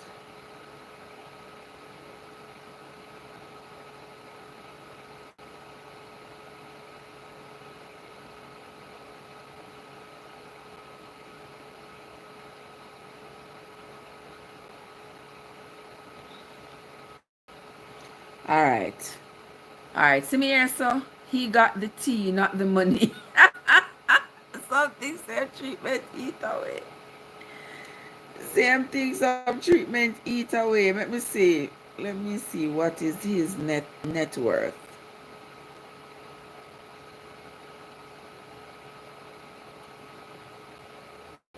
But they're not showing me his net worth.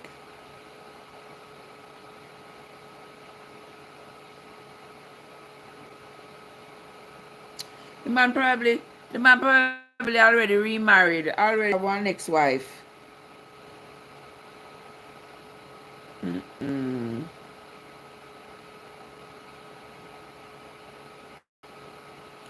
gonna live with somebody for so long and hate them that much.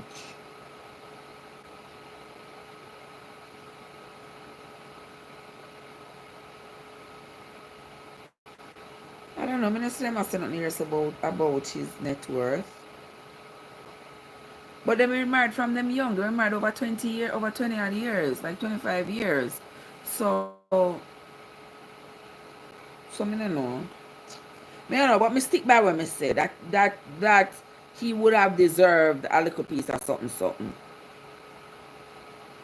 Also 25 years before she died there, she wasn't that famous, she wasn't that rich, she was, yeah. So he did in fact contribute to her success one way or the other. Yes.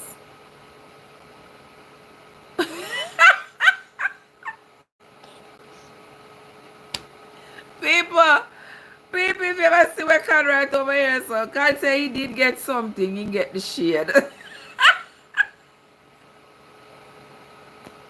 my God. You're right, he get the shade because she shared him for true. I can't imagine just how embarrassing that is though. Him probably shame like a dog. You know, like You know, sister, me pause. Me not have much more to say about this whole situation. I was asking you what you all would think if it was the man who did this to the woman. I don't know, say nothing, you know. I don't know, say nothing. You see, say on no bias though. You see, say on no bias. Okay. Because if the man had died and had left anything for his wife, you would have ripped him apart. And you would have said him wicked and turn bad. So what was fear?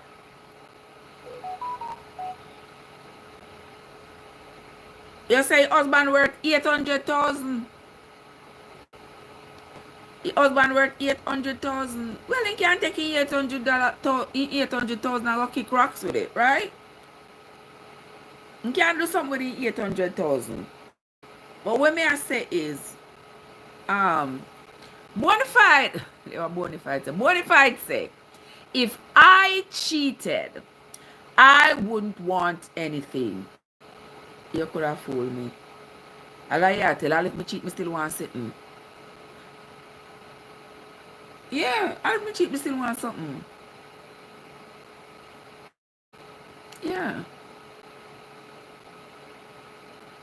he ain't worth ish. She said, trust me, he ain't worth ish. Oh my gosh. If listen Bonafide, if I'm in the relationship and I am cheating in the relationship, then it better me just go on about my business. But on the other hand, if my partner is gravely ill and I know my partner is probably soon going to pass away, there could be other thoughts that could be going on. And I'm just putting out human side right there. You know, maybe that was his case. Maybe because she was sick, she wasn't as affectionate or sexual. He was out there sowing some wild oats. There are so many possibilities. Me don't know.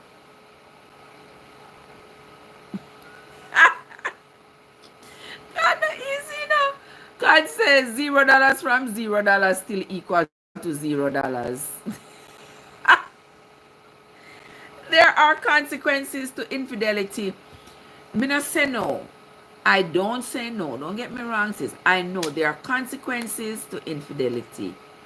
But I'm saying to wait to get the ultimate revenge for that infidelity, to me, just seems kind of cool. That is just to me. You understand? But at the end of the day, she didn't give it to charity. So if I were him, I wouldn't feel too badly. You know, you may not feel bad, say, you know, and then when the will come out, me feel shame. I feel shame, say, everybody's looking at our marriage and saying, oh my God, we have been married for 25 years, and you know, she must have felt some type of way about me for her not to have left me, not even an icement. Yeah, I may not feel bad, but I would get some consolation by knowing that, you know, everything is left to our son. So at least our son will be set.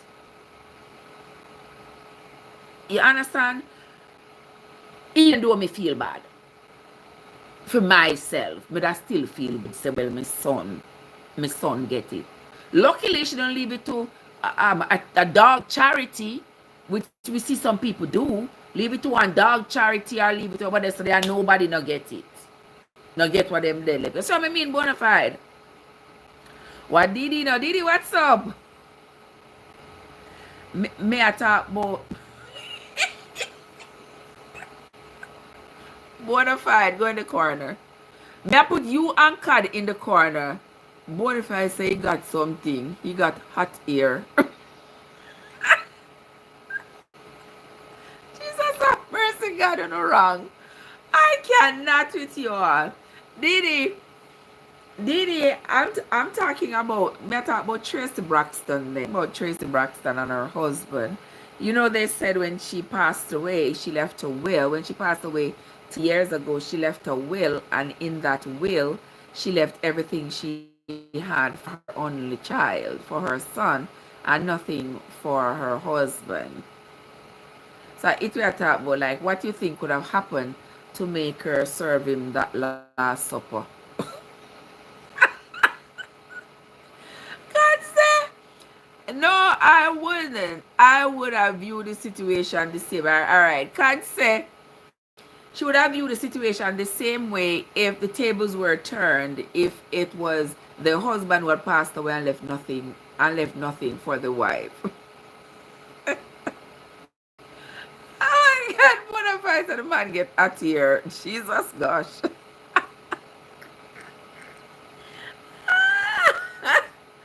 Oh my God. God said the man get something, can get shade. Leave her. Oh my God. girl, our liberty said the man get the last supper. Oh my goodness. No, not easy, no people. No, not easy. 10K. What's up? What you doing?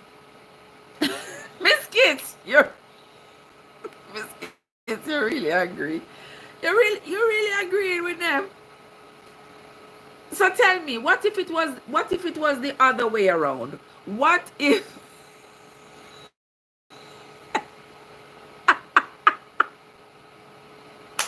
God say, God say, that's why it's called F up and not F down. Not that people imply make fun of. What's wrong with y'all? Y'all ain't got no behavior. OMG, man. Oh my goodness. My question though is, what if the shoe was on the other foot?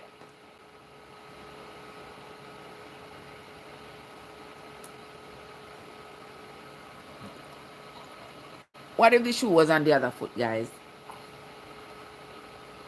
Kanoy. Hey, Hey sis, what's up? this is why when you have somebody outside, it's called F up, not F down. You don't F down, you F up. Go on, me, listen, explain that for me. Okay, you know how somebody say, okay, you went outside and you had a relationship. Oh my goodness, I F up. Okay. You F up in terms of, right? You F up in terms of you don't leave your good wife to go sleep with somebody who got nothing to give to you. So Okay. I'm saying that's why it's called F up and not F down. You Okay. don't F down. Yeah. No, me get you. No, me get you. Right. So I guess him F around and find out. Somebody say I'm worth $800,000. $800,000 is a good little piece of change. And him young, he's just in his 50s. He can't go start over. He can't go have one other wife. He's still about 20 more years of working on him. Don't you think? You don't think so, Cad? Him about 20 more years in him, so he can't go find one next wife and married again and work some more and get himself together. He might have 20 years left, but his lifelong, but he might not. Well, him in his 50s. He will be alright. Even if he get remarried and have somebody for the next 10 years. He can still work. He's able-bodied. He can still work. He can still... He have the potential to make $1 million or more before him dead. So life cannot be but that bad. I'm talking about downstairs. Well, Dunk's probably gone at 6 o'clock already. At 6:30. He probably gone at 6:30 either way, right, Zuri? Bonafide said this could have ended so much worse for him. He should stop complaining and move on. Oh, Lord. Exactly. Oh, wow. So you don't think... So come on now. Listen, our DJ say now, if not, go seek her downstairs. Oh. What is... What you mean by that, DJ? If not, go seek her downstairs? What that mean? Me not get it. Run it by me again. Run it by me again. Run it by me. But only not answer my question. Alright, Card says if it was the man, if the man was in the woman's shoe, she would have thought the very same way. She would have said the very same thing.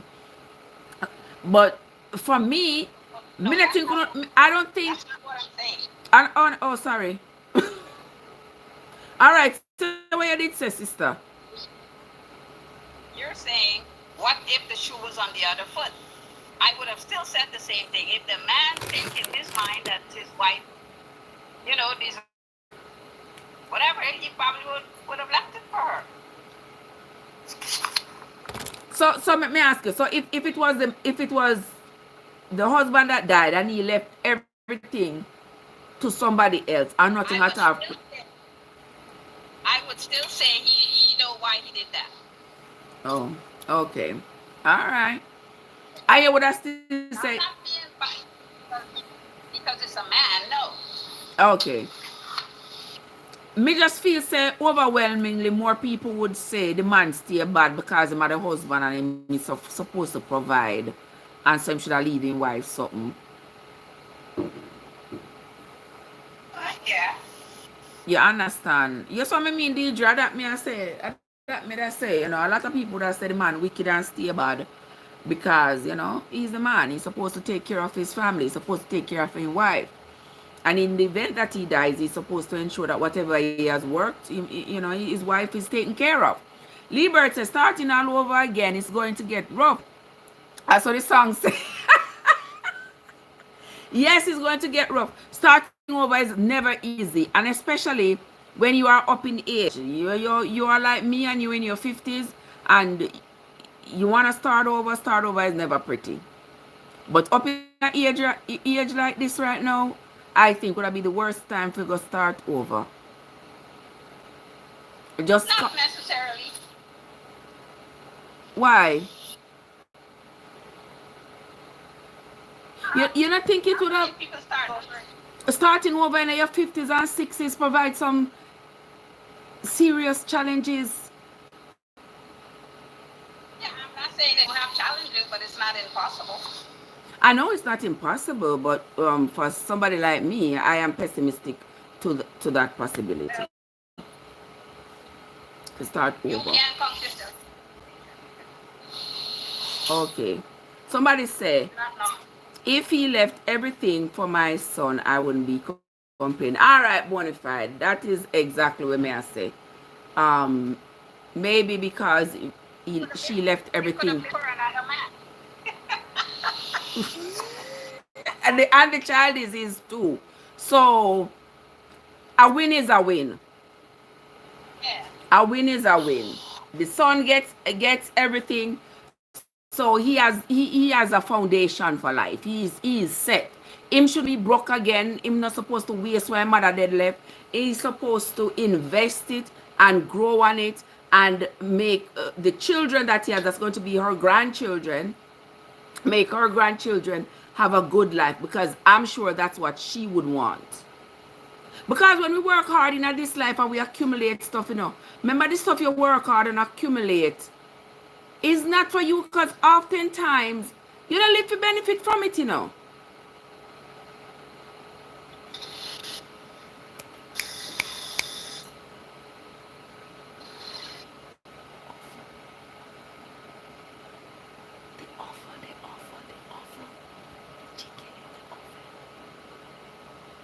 The chicken is in the oven.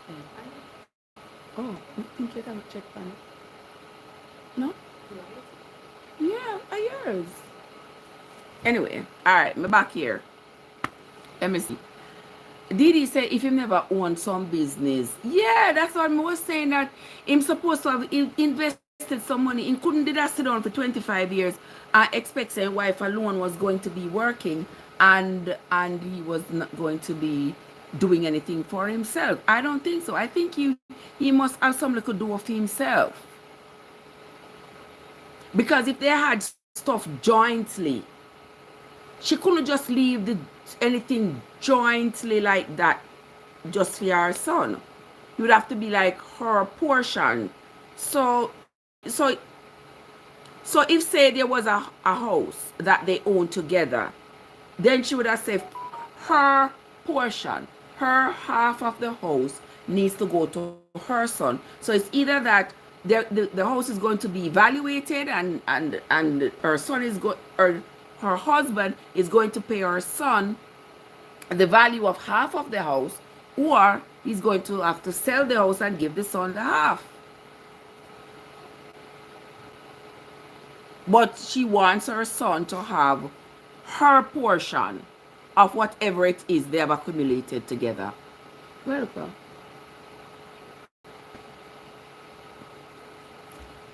Okay?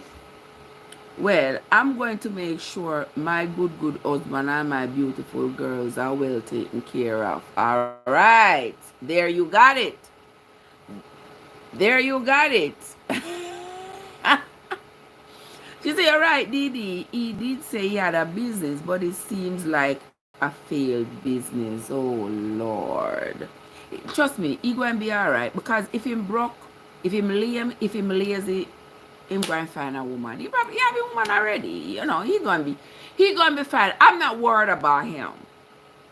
I'm not worried about him because I can guarantee you guys that he gonna be fine. He gonna find a woman. He gonna live his best life. He gonna, you know, he has been around her, so he has been around the industry and stuff. He gonna be fine. I ain't worried about him. Christ child, isn't Christ child? What's up? What you doing, my love? Good to see you. A long time me not see you. A long time me not see you. How you been? From the storm blow across your way. Me this year after that, right? Cause that's from June, July, no, from June or July. So yeah, man, me see you since that. All right, Liebert say, I think the wife is complaining because she and son don't have. And the wife this time in a Liebert is the husband. The wife already dead. It's the husband who is alive. Good relationship and afraid to get burned 2 times in a row. That would be for a different scenario, Liebert. But for this scenario right here, the husband is alive and the wife is dead. And the wife left everything for the son. So the husband not too pleased with that. I don't know. You say he lacks motivation, you think so? Maybe he's still grieving the loss of his wife. But my question is, do you think that now that he knows how his wife felt about him when she wrote this will, that will jolt him out of the grieving process quicker? Maybe like, oh, so that's how you felt about me? Whatever. I ain't crying, I ain't shed no more tears over you. Do y'all think? Because you know you could be rooting for somebody, pushing for somebody, you root for them, and then you figure that the man no like the person we have pushed for no like you, and you just like you just turn off that emotion, that caring emotion for the person. Because if the person no like you, where you continue to care about them for, them not like you. Yeah, so it's like, you know, is it gonna be wasted empathy? I don't know, just saying. Just saying. So maybe now that the husband knows that the wife not left nothing for him, it will help him, we stop grieve quicker and then move right along. Or you say I look for emotional, he's looking for emotional support. Then what? I mean, you a man up. Like, what kind of emotional support? Go find another woman and go cry on her shoulder. Yeah, go find another woman. Go cry on her shoulder. There are lots of women out there who would be so happy to be with you. So you can go cry on her shoulders. Oh, child, please. You ain't got no young kids to worry about. You all got one kid and the kid is an adult. So he's really just a single man in his 50s, ready to go wine and dine and find himself another wife. I mean, oh shit. Bonafide say, well, he ain't all that. Oh, sorry, man. But him look like somebody we want. Him not look like, yeah, he look like somebody will want him. Trust me. And in the industry, he might be able to find another single woman. He might be able to find another single woman. Oh, shucks. He can't find nobody he can use because he was a cheater. Listen, all when the man them cheat and we know so them cheat, woman still out there want them. So I have one thing I have no doubt about is that this man will find a woman. That I have absolutely no doubt about. Now he's in this relationship knowing what his first wife did to him. So I wouldn't want to be that woman. That's true. Bonafide, so not I said the fox. Oh, no, come on, swinging tonight, eh? Patrick says, good night. You're looking splendid, if I'm allowed to say. You're allowed to say, sweetheart. How are you doing? Thank you so much, my love. Good to see you. I hope your week went well. We've spent quite a few hours together this week, haven't we? Infinity, how are you doing? Happy Friday night to you. How are you doing? I hope you're having a good night, my love. So Bonafide said, I said the fox. You know, she's talking about she wouldn't want to be that woman to be with him now that he has been hurt like this, because he's not going to hide everything from you now. He's not going to let you have anything. He's going to be treading cautiously. Yeah, I see where. Yeah, I see where that would be a problem. Pull me one came on me. Yeah. He came on you. Twice came on me. So no, you're not doing that again. We're not going back. We're not going back. We're not going back. You are right. You are right. So even if he was very kind to his wife and she did this to him, I don't think he would be that kind to the next person. But on second thought, guys, he is damaged. Patrick say he's damaged just like me. Patrick, the world are we damaged? Me damaged to me love, just like you. Yeah, and that is the same thing that has caused me to be in the position that I am in and to hold the position that I hold. Because not me, not again. I would not find myself in a position where I am married and splitting resources, sharing resources, combining resources with anybody, and anybody having any expectation that me too little shilling I go share for them or me I go spend it on them or something. So therefore, me stay by myself, me spend my too little shilling how I want to spend it, give to who I want to give, and stay with my damaged self. Now that I know he's a cheater and a layout iguana, Jesus, Bonify, you come for him good. He said, now that I know he's a cheater and a bona fide and a layout iguana. You know what you call him, a layout iguana? It don't sound like one mighty cuss word, so. Well, yeah, like a Florida iguana in the hot sun. Yeah. Jesus have mercy. That sound like you lay him right out, sister. Hola, Kiko. Kiko, how are you doing? Good to see you. Happy Friday to you, Kiko. You're having a good time. So Card, talk to me now. So any woman that he's with after this, you think it would be fair that he would not be able to be as giving to that woman? You would have stayed with him? It can go both. Listen, to me, it can go both ways. Talk to me. It can be now that he has learned a lesson from the first one, and now he's kind to this one and does the right thing. On the other hand, he could be mean and nasty and make sure that whatever it is that he has, he's now not leaving it to any woman. But in his unique situation, he's now at loggerheads with his son. Maybe he don't want to leave why him have for his son. So if I were him, I would find me a woman to leave what I have for. Or maybe I might just say, you know, so I go donate what me have to charity. Because I not give my son, because I'll get double portions. When it is your son who should get the double portion. But now that they are at odds, I don't know what would come out of that. I don't know. I don't know, guys. I surrender to y'all. Gracias, mi amor. Gracias, Kiko, como está. All right. Somebody say he's selfish. You think he's selfish? You think I'm selfish and selfish? I not think so.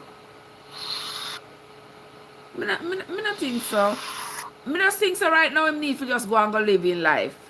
He need to just go and go live in life, find himself a woman, live his life however he so choose, and just call it a day. The first 25 has been gone. That's the first 25 hours. Yeah, the first 25 hours gone. That chapter of his life is closed. I move right along. I don't see anything else for him to do. The first 48. Well, the first, exactly. That's what I said. The first 25. Yeah, it's gone. So he just got to go live his life now. I know that he was married to somebody, and this is what happened. This is a chapter in his story. Go tell his story and keep it moving. Yeah. Because whatever he did to her to make her make that decision, he can't undo. So there's no point in even stressing about it at this point. Just keep going. According to the streets, he already... You see there? Bonafide say, according to the street, he already have a woman. And that's what we were saying earlier, that maybe he did have that woman before she died. Yeah. Maybe he did have that woman, and she knew about it. Yeah. And so she decided that this... Probably saw all of their plans via text message. Exactly. And that's why she did what she did, because you don't just get up and do something like that to somebody who you consistently love. Exactly. Yeah. See, now you're talking like you have some sense. When you hear this, she said, no, me I talk like me have some sense. Oh my God. Kids say at some point he has to move on. You have no choice. And Bonafide say, I already have a woman. I would think it's been 2 years. It's been 2 years. But you know what? Mm-hmm. You know how I would handle it if I was him? Mm-hmm. He has now left a whole tell-all book or movie for him.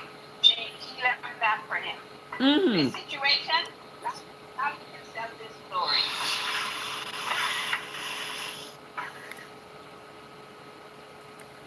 All right. You see what Bonafide say? All right. Go on to where I say, card. No, I'm saying if I was him now, I would tell this story. Okay. See that Bonafide say he already had the mistress before his wife passed away. So see, so you see something like you were saying, card. Yeah. Yeah. So that would explain. I don't think she did that just to be spiteful, just to do it to him. I think she had a reason. All right, they just say she loved him more than he loved her. Well, clearly there was some conflict going on in the marriage. That's why I have a woman out the street. These men can't keep one woman. I don't know why we even about to expect them to keep one woman. So it's very, very, very rare that you go and find a man who go and keep one woman. I even nowadays when they cannot afford it, them still want to keep more than one woman. So any woman want to throw their hat in the ring and be tussling with another woman over one little 630 body, you no stay there. Me not know that. Good luck with that. Good luck with that. Me not know that. I mean, a woman is supposed to wrestle me, a woman in a ring or walla in the mud. And when me get up and me have a one little 630 cock if you worry about. Chat, please, leave me alone. What's up with that foolishness? Anywho, me kind of go off script right there for a little while. But you don't understand what I'm talking about. You don't understand exactly what I'm talking about, right? Like, who wants to sign up for something like that? Who wants to do that? Anybody want to sign up for that? I see women in this day and age here fussing and fighting over man. The man cheating and cheating is not your thing and you cannot reconcile with it. Leave him. Leave him. But it's hard to find one man, and it's hard to find one good man, and it's hard to find one faithful man. But you all are on your own because Man will keep one woman if he respect her and she has standard. You know something? Me not even agree with you, no, DJ. Me not agree with you. Because me see men who have they with good woman. Woman when not cheat, woman who depend on the grind and then still go cheat. You understand? They still cheat. You know, have nothing to do with you. Look what Princess Diana. Princess Diana, according to the reports, Princess Diana was undefiled when Charles married to her. Charles defiled her. You understand? And all rogue like me, well being defiled. If you're married to me now, you get a whole defilation. But Princess Diana was undefiled, they say. And she was cheating on. By Charles. Then coupon Charles too for cheat past somebody. But anyway. You see, that's a classic example of effing down. Exactly. You understand? Instead of effing up. Okay. And Charles cheat on her and treated her poorly. So it don't matter standard, it don't matter. It is the person. It is the There is no person. criteria for cheating. Where's the card?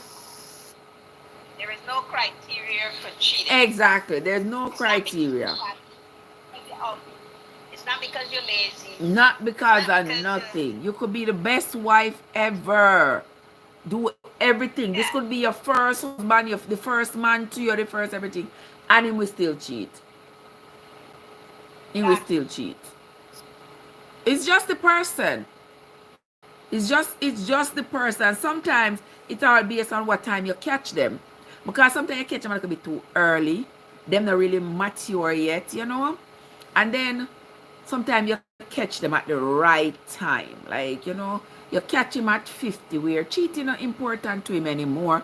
For him to want to expose his inabilities to everybody. You get me? Yeah. When him young and a fire, yeah, him no mind everybody knows him a fire. If you don't understand what I mean, I'm trying to keep it demure here. Oh. Okay? So when he's young, he's in his 20s and his 30s and he's, you know, he's on point. You look at him and he's at 12 o'clock. You know what I mean? He don't mind if everybody knows that because that is good for a man's ego. That boosts a man's ego. But when he gets to 50 and he's at 6:30, first thing in the morning and last thing at night, he don't want to share that with everybody. He don't want everybody to know that that's where he is at. So at that time, you might find him calm down. You might find him to be not cheating. But at the time, they don't want him. You see me? But That time, the one me have to do with him. No. No. At that time, give me the money. At that time, that is all will be there to attract a woman. The money.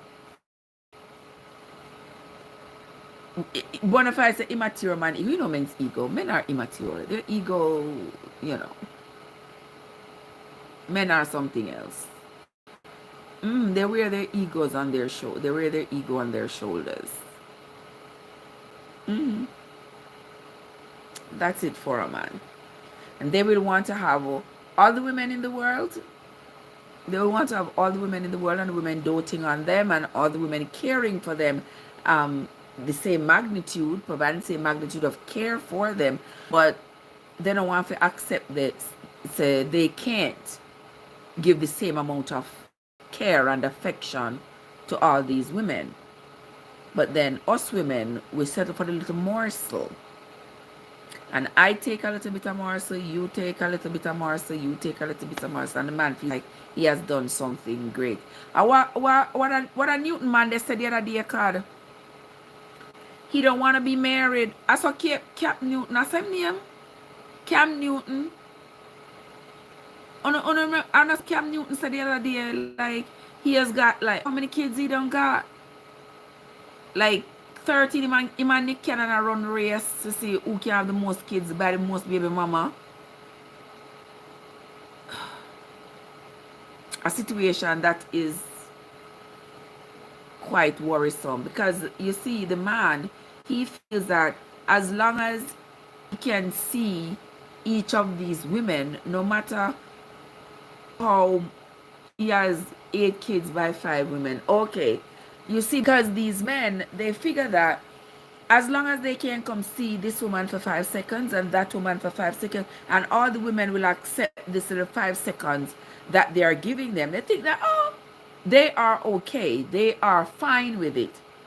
And these women are fine for substituting the time that they could have spent with this person for money that this person is providing. So even though I can't have him for myself, but I'll take a child and I'll take some money every month and settle with that. The man can be everywhere at the same time. All of them pick me up when I'm all over the place. He can't be there for these children. He can't be at everybody's birthday. He can't be at everybody's nighttime, when everybody wants a bedtime story, when these kids are, when the kids are young and they need their parents to be there. He can't be there. What is this where we are heading now? Like, why society just gone to the dogs, you know, man? We're not striving for wholesomeness anymore. We just do what we please. Everybody's just doing what they please. It's not, nobody's trying to uphold the fabric of society anymore. Everybody just say, me tear off this a piece, you tear off that a piece, you tear off that a piece, everybody tear up it. And pretty soon the fabric of society is in tatters and everybody's holding a piece of it in their hand, and there's no cohesion, and there is, yeah, just no togetherness. Because when am I growing and I have all them picnic? One woman have 5 kids for him, right? I think one woman have 5 kids for him, and she said she thought that their, their relationship was heading into marriage, and that her having the kids would speed up that process. Like, really? You got the first child and he ain't talking marriage, he ain't marry you.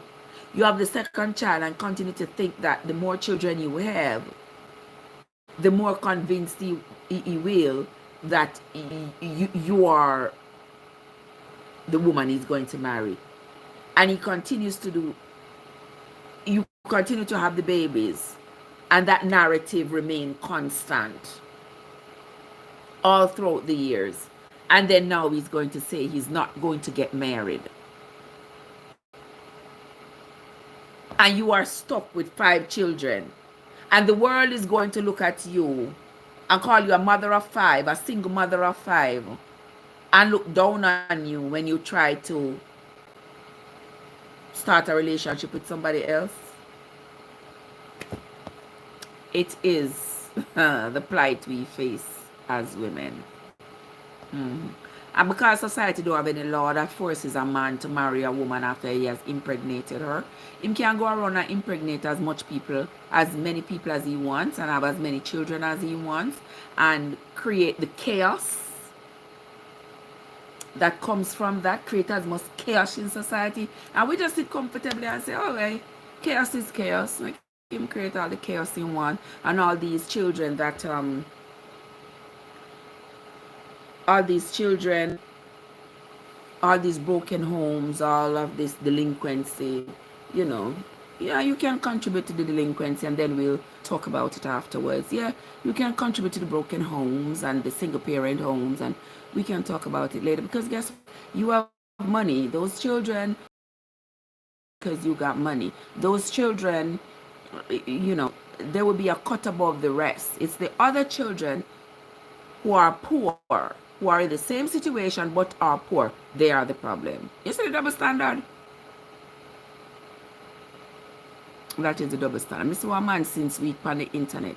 The man them have 60 daughters.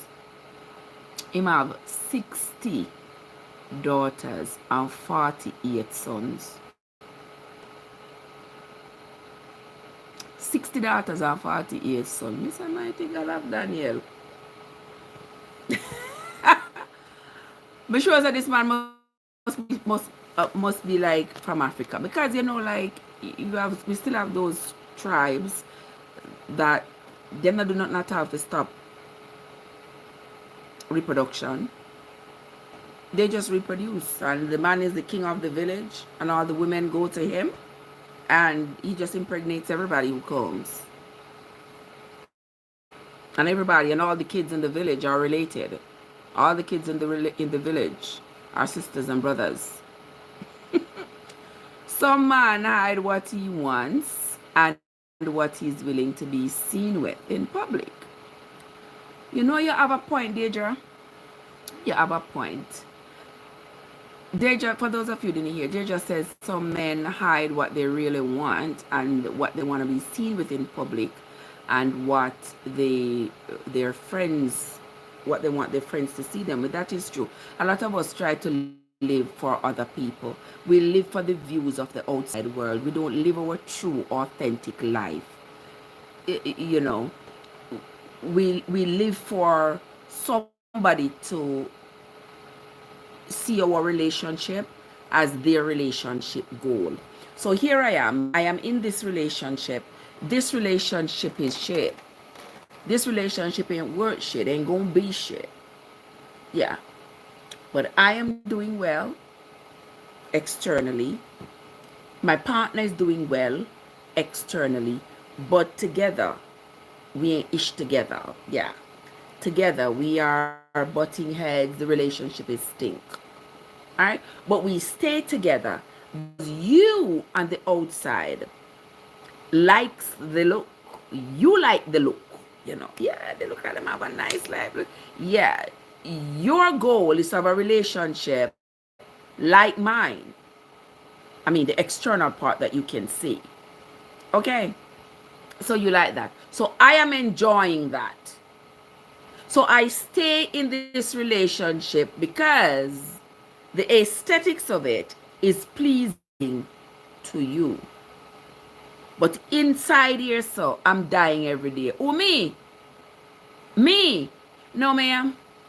No, sir. Goodbye. Goodbye. We ain't doing that. So I am the person who you are going to say, oh, Lord, look that she can't keep one man. You didn't come here. No man was brought here for me to keep. We can't keep you. I'm in a plan to keep you because I don't want to be kept. I don't want to be kept. We're not keep you. Right, Craig? We not keep them. Well, keep them crosses. You get up every day, you're miserable. You don't want to see the person's face. You don't even want to hear the person's voice. You are annoyed. You are fed up. You are disgusted with this person day and night.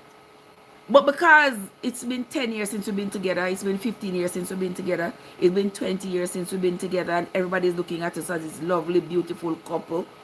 And everybody's saying, oh, I want a relationship just like yours because, oh, you all stay married for all this. Child, please.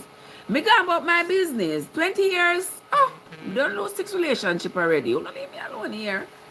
Like, me must live my one life to please the entire world. No, sir. I cannot live this one life. Because when this life is over, I don't get another, you know. So if I live this one life miserable, or because I'm willing to stay in this rusty relationship, this nasty relationship, because you from the outside find this relationship to be aesthetically pleasing to you, I must stay in it. Could I never be me? Could I never be me, my love? Me go about my business. But that is what a lot of people live for. And who am I to tell you not to live for what you don't want to live for? Deidre, who am I? I can't tell you what to live for what you... No, I can't tell you what to do. So you can stay in that relationship for 20 years and make your children clap and say, oh, my parents been married for 50 years. Image. Me tell you, Deidre, the image. Child, please. And they say, oh, you don't want to leave the relationship because your children are not going to be pleased that you and your husband break up, but your husband come home every day beat you. beat you, treat your body, pit them and live in fear because they worry about when the daddy comes through the door, all the shouting and the yelling and the licking and the... Not I. I want to know for sure that is not going to be Auntie Trev. Not I. Not I. Once upon... You know, so deliverance is good. Deliverance is good, you know, because once upon a time, I wanted that life so badly. I just wanted, you know, I wanted to be the wife on the arm. I would do anything to be the wife. Take the wife. Growth is good, you know. Growth is good. Because after a while, and I sit down and I reevaluate my life and my stance. And so I'm like, what, Trev, you were doggone crazy, man. You were crazy. Crazy. Crazy. Look how me happy. Look how me comfortable now. I don't have a soul to bother me. You know, so I can stay right here so the whole night. I don't have nobody to call me to bed. I don't have nobody to antagonize me. I don't have to, nobody to get up. I can drink this water and eat these 2 crackers and call it dinner and call it a day. Eh? Nobody to yell at me. How you feel when you're in the house and your husband come home and all in come home and yell after you, and cuss you, and sitting, and still sit down in another marriage because you don't want to see your face, as my granny would have said. Well, you can't sit down there and see your face. Mujer hermosa, a pretty woman, walking down the street, pretty woman. Alright, did you just say I'm married, but I'm comfortable? That is the thing. There are some people who are married and they're comfortable. Their partner understands the assignment. And their relationship is filled with peace and loyalty and all things good. But then there are others. Matter about the others. The others that sit in these relationships. And a whole heap of y'all don't leave out of the relationship unless somebody carry you out. A lot of y'all sit in these souring relationships and you don't leave unless somebody carries you out of that. It is no, my love, don't wish he would. Don't wish it. Don't wish it. Don't wish it. He doing good. He doing good so far, yeah. Keep it that way. Yeah, don't wish he would. Yeah. You gotta let him know. Don't play. Don't play with it. Don't play with it. Don't play with it. I mean, you said they gotta figure it out. Well, if they wanna sit in this relationship, a lot of women today are still in a relationship until they get killed in it. And that is so sad. Because you know what, one thing? Society. You know, so society as a society, we're cruel to each other. We're wicked and cruel to each other as a society, you know. Hola, Walter, come with me, amor. We're wicked and cruel to each other because uno same one will see me in a relationship and the relationship is sour. The relationship is disgusting. It's terrible. My partner is cruel and unkind to me and mean. And I will want to leave that relationship. And uno same one will tell me, say, but Lord, you have the pitney them. You know, what you are going to do? The pitney need them 2 parents. I said, nobody not going to want you with 5 pitney. Yeah, that's where our mentality go. We not think about my safety. And if me leave this relationship and me there with somebody else, uno same one, I go hold me to the fire and say, watch her, she can't keep one man. Imagine she there with pitney father and she left him. I know she gone go there with that the man there. I know she exposed the pitney them to this new man, this stepfather, this new man and something. What do I? What do I? And that's not going to say no. I'm not going to say this man that is treating this woman poorly needs to be punished for treating her poorly. I'm not going to lay it all at the woman's feet. One thing I would not do, encourage anybody to stay in a relationship. Exactly. Encourage anybody to stay in a no relationship. I'm talking about, you know, have some habit to talk about not staying in a relationship because of the children. Because of the children, what? You are causing the children more damage. You cause the pity them more damage. Because the pity them come home every day, they have no peace.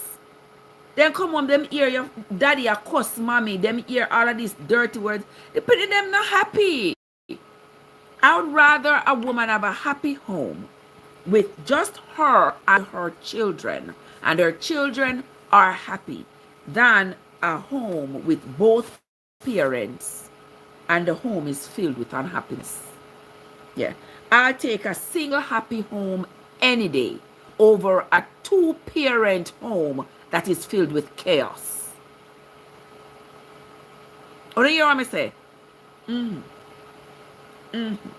A single parent who can hold down a household and have peace and quiet, and the children be raised in an environment that is conducive to them and flourishing. I'm all for that.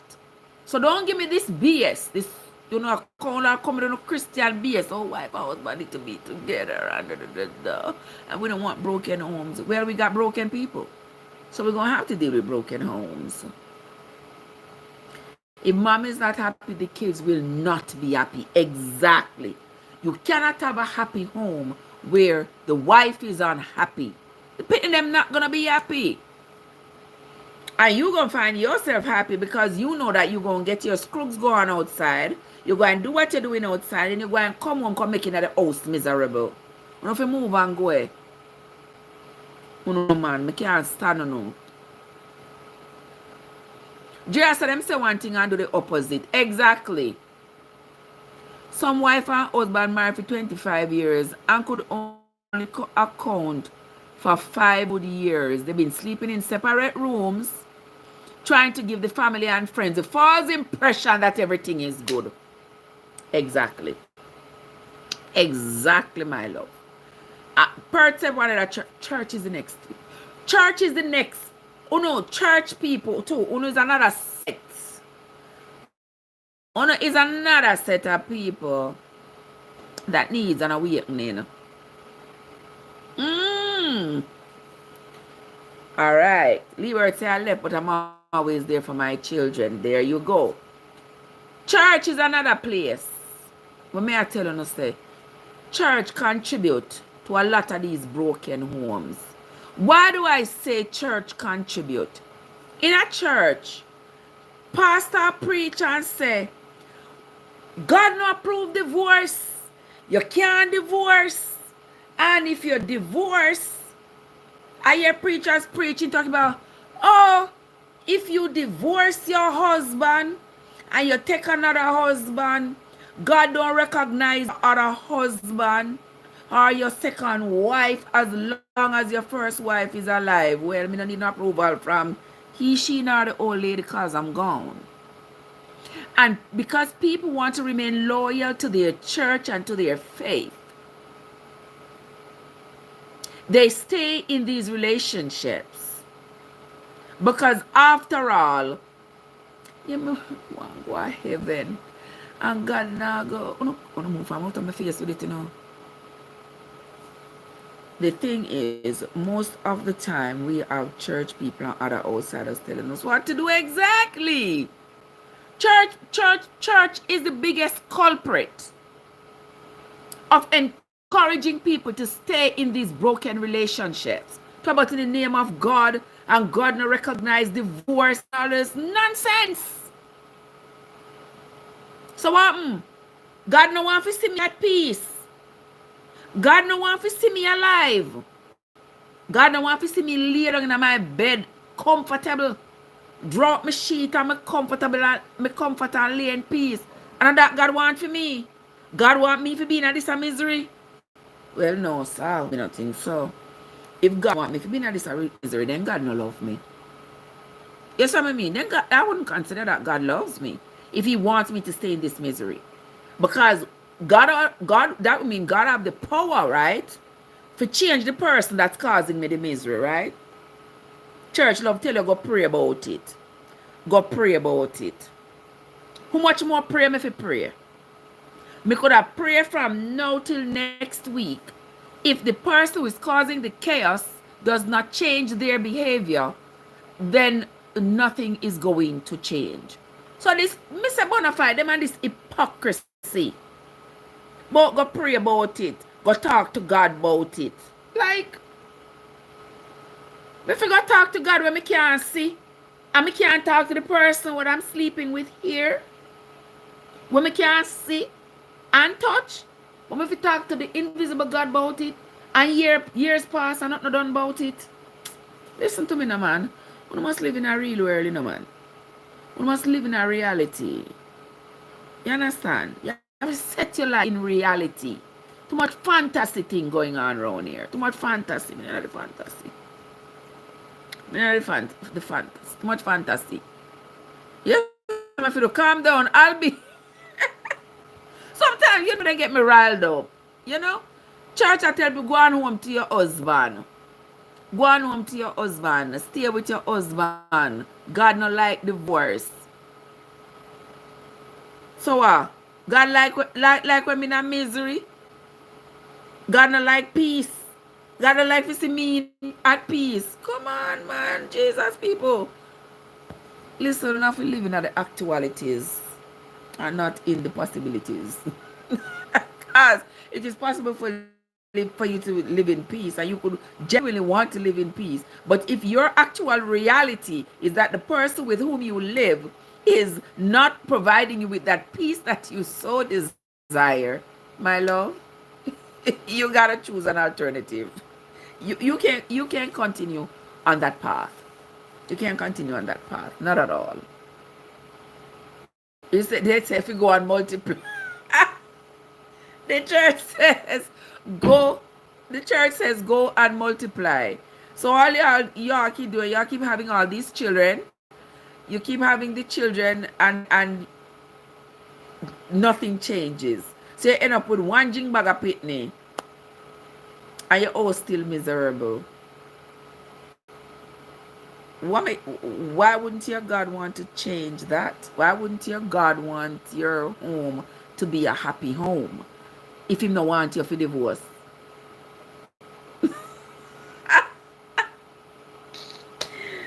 Oh my Jesus, people. No bother with the bamboozle business. And you hear me telling you? Don't be bothered with it. And live on a life in reality. And don't make pastor tell you say you're not supposed to divorce. The man not treat you right and sit and left him. And if it means you have to left the church, left the church. If it means you gotta leave the church, leave the church. Take it from me. Because pastor not gonna be there with you in your misery. And when pastor tell you if you go and go multiply with your husband and you have one ching bag of pitney, you're still miserable. What pastor gonna do? What is pastor gonna do for you? What pastor gonna do for you?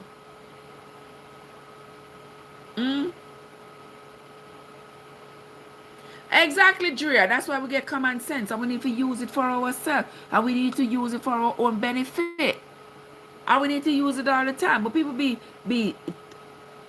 getting rid of common sense because exchanging common sense for some kind of religiosity. Like people gonna come tell you all of this nonsense. And you're gonna take it and run with it. And you know, say you run down in a one pit. Like you're crazy. You crazy. All them people pastor with the pulpit I tell you about you can't divorce, you know, if you left your husband and God said this and God said that. You still don't listen to them. Them same one over there over your grave I talk about, oh, it was God's will. If it wasn't God's will, this would not have happened. Nothing happens without God's will. Oh, sit down there. Stay being strangled. Stay being strangled by all of this religion. I'm not stay there. I'm not stay there. That's all I can say to him. Because it would be my desire to see everybody live in peace. And if you are a married couple, it would be my absolute desire to see everybody be able to stay in one household, to raise their children together, and you know, to maintain that family cohesion. But we realize that in life there are no guarantees.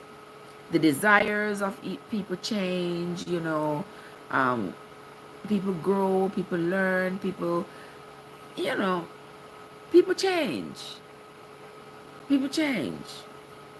And so we got to live with the changes of each other. And when you change upon me, then me have a right to make a decision based on the changes that I'm experiencing from you, right? You can't be changing on me and then I am remaining the constant in this. No, sir. After me in the water. Me in the water. But me, I'm changing. My composition is not changing, but yours is changing, and I need to put up with your changes. Like, yeah, chameleon. Excuse from here, sir. Here. Excuse. I'm not into that. Mm-mm. Not into it. So I tell you, our people, you better choose yourself. You hear me, women out there? Choose yourself. You can't live by yourself. You don't have to have no man. Someone just thinks you must have a man. Why? Especially the women who are in my age group. You're not supposed to have no popular beat at this age. You have past childbearing age. You're not supposed to have no popular beat right now, right, Paul? Yeah. A woman my age is supposed to be so desperate and destitute that you sacrifice your peace and your comfort because you must have a man. No, sir. Right, Miss Kids? Yeah. My grandmother used to say your popular beat. Your popular beat when you're of childbearing age. When your hormones are telling you, your womb scratch you. But now your womb not supposed to scratch you when you're in your 50s. Your womb not supposed to scratch you. You're no longer of childbearing age. Your papilla not supposed to beat. You're supposed to be able to calm yourself, man, and live without this mess. Oi. Where's the card? Speak for yourself. Oh, sorry. Oh, shoops. Oh, sorry. She said me must speak for myself. Okay, well, my papilla not beat. So people in them 50s, I don't talk to me if you want papilla. Guys, I must talk for myself. Okay, so that kind of... Yeah.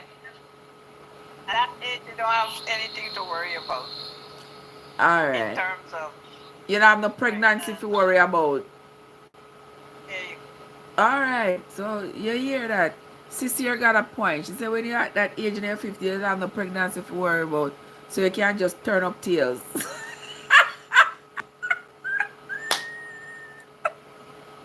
Where's that? Your popular beat who you want to beat it. Let me tell you. Oh, girl, I don't know. I mean, if you have a partner, where say I was raised by my she said if I was raised by my grandparents. Yes, yes, both my grandmothers were involved in my upbringing. My maternal grandmother didn't pass away till I was in my 20s when my maternal grandmother passed away, and I was in my 40s when my paternal grandmother passed away. So me really... So they can only teach you what they experience. Exactly. Then, they can't be bothered with a man and all of that. And they can't understand somebody's propeller beating at that age. So they pass that down to you, but that's not so. Because my maternal grandmother, I've never seen her with a man. She stopped them something from before me born. And she said she don't want nobody. Yeah, she stopped them something from before me born. She was a very headstrong woman. She don't put up with foolishness. You start the foolishness, she don't ask no question. She very independent and she gone about her business. So I never knew her to have a man. Me knew her single. And she had 6 children, but me know her single. Blessed one, how you doing? And my paternal grandmother, she was married for many years, but me I tell you say, from me I maybe me don't know, from me I maybe 9 or so. From me I 9. she and her husband not sleep together. Cause when I would be there, I end up sleep with her. Yeah. I sleep with her and her husband sleep around the room around there, so. So I don't know. I don't know. That don't sound too well. Eh? That didn't sound too right, but okay. Yeah, for me, I must be about 10 year old. Me not see them asleep together. So, yeah. You see two of them sit down on the veranda, you see two of them sit down and then talk, and him get up and he go cooking one food, and she get up and she go cook for her one food. And the two of them in the same house. Yeah, him sleep around the sun, she sleep this in her room. And anytime she come out of her room, she lock the door and put the key on her neck. And that's from me at 10. Not be 9, maybe 9, 10 year old. And she didn't die until I was in my 40s. So I don't know. There was a strange dynamic going on there. But there were people in their church, and you know, the church now allow them to divorce, so they're not going nowhere. They just go and live their life together. Together and apart. Missa, not I. Not I. Because my space must be peaceful.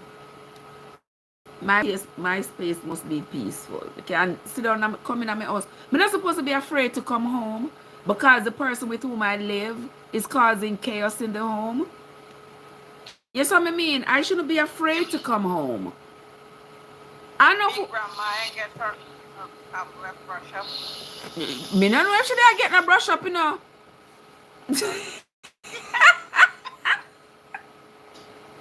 I don't know if my grandma was getting any brush up. I don't know. Me not think so. Because me don't know them never. Me never see them together. If you see it's Saturday morning at a church, wife and husband walk out together. Not my granny. Not my. Supposed to see them together. No, sir. You're not supposed to see that. My grandmother step out, she gone about for her business. My grandfather step out, then gone about for business. One reach at church 9 o'clock, one reach 9:30. Listen, no sir, not I. Not I. And when you reach up at church, one sit down over the corner there, so you know part one sit down right there, so, and the next one sit down over there, so there. All my life, listen, all my life, let me tell you, this is my reality. All my life as a little girl and a young adult, I see my grandmother and her husband together. Pastor ever come at church, come try to pacify them. They were just always at odds.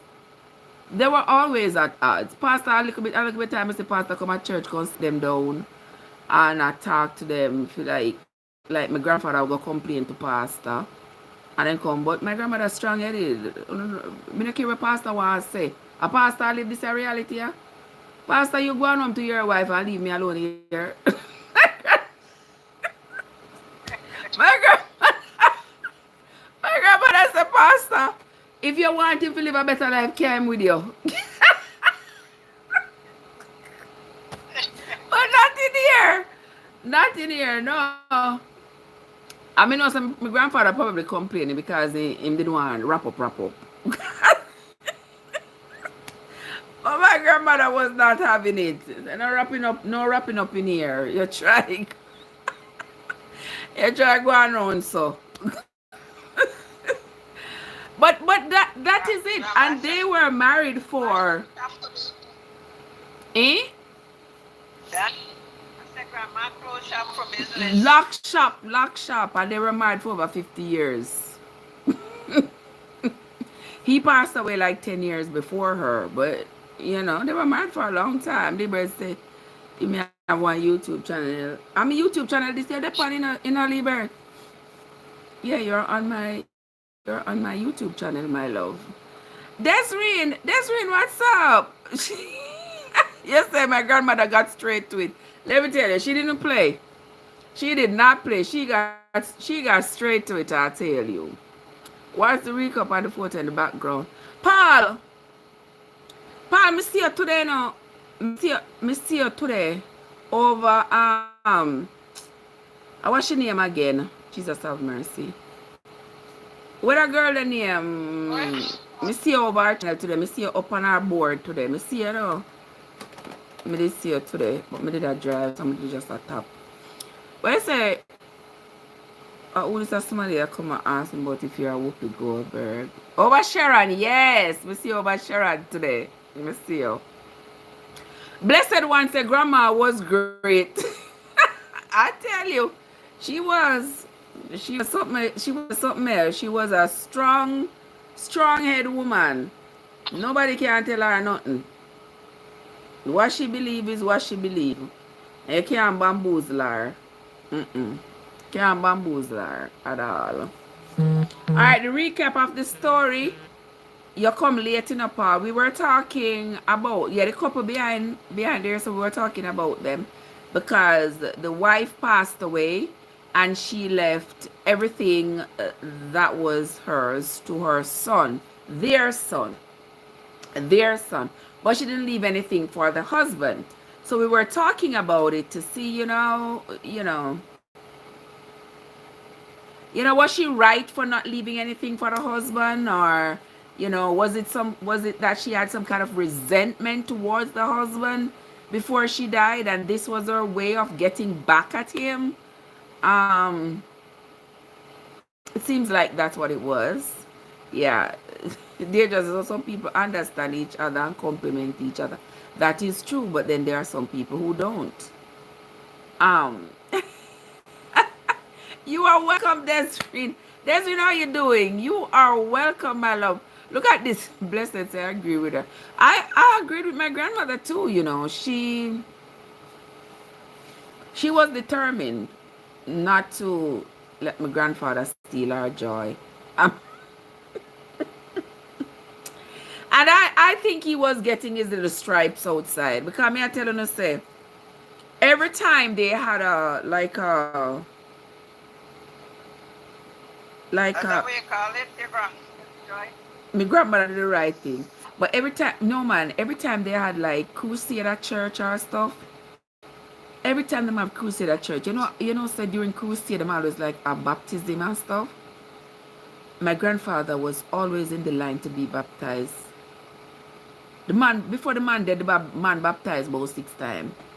So I believe that he was probably having affairs outside.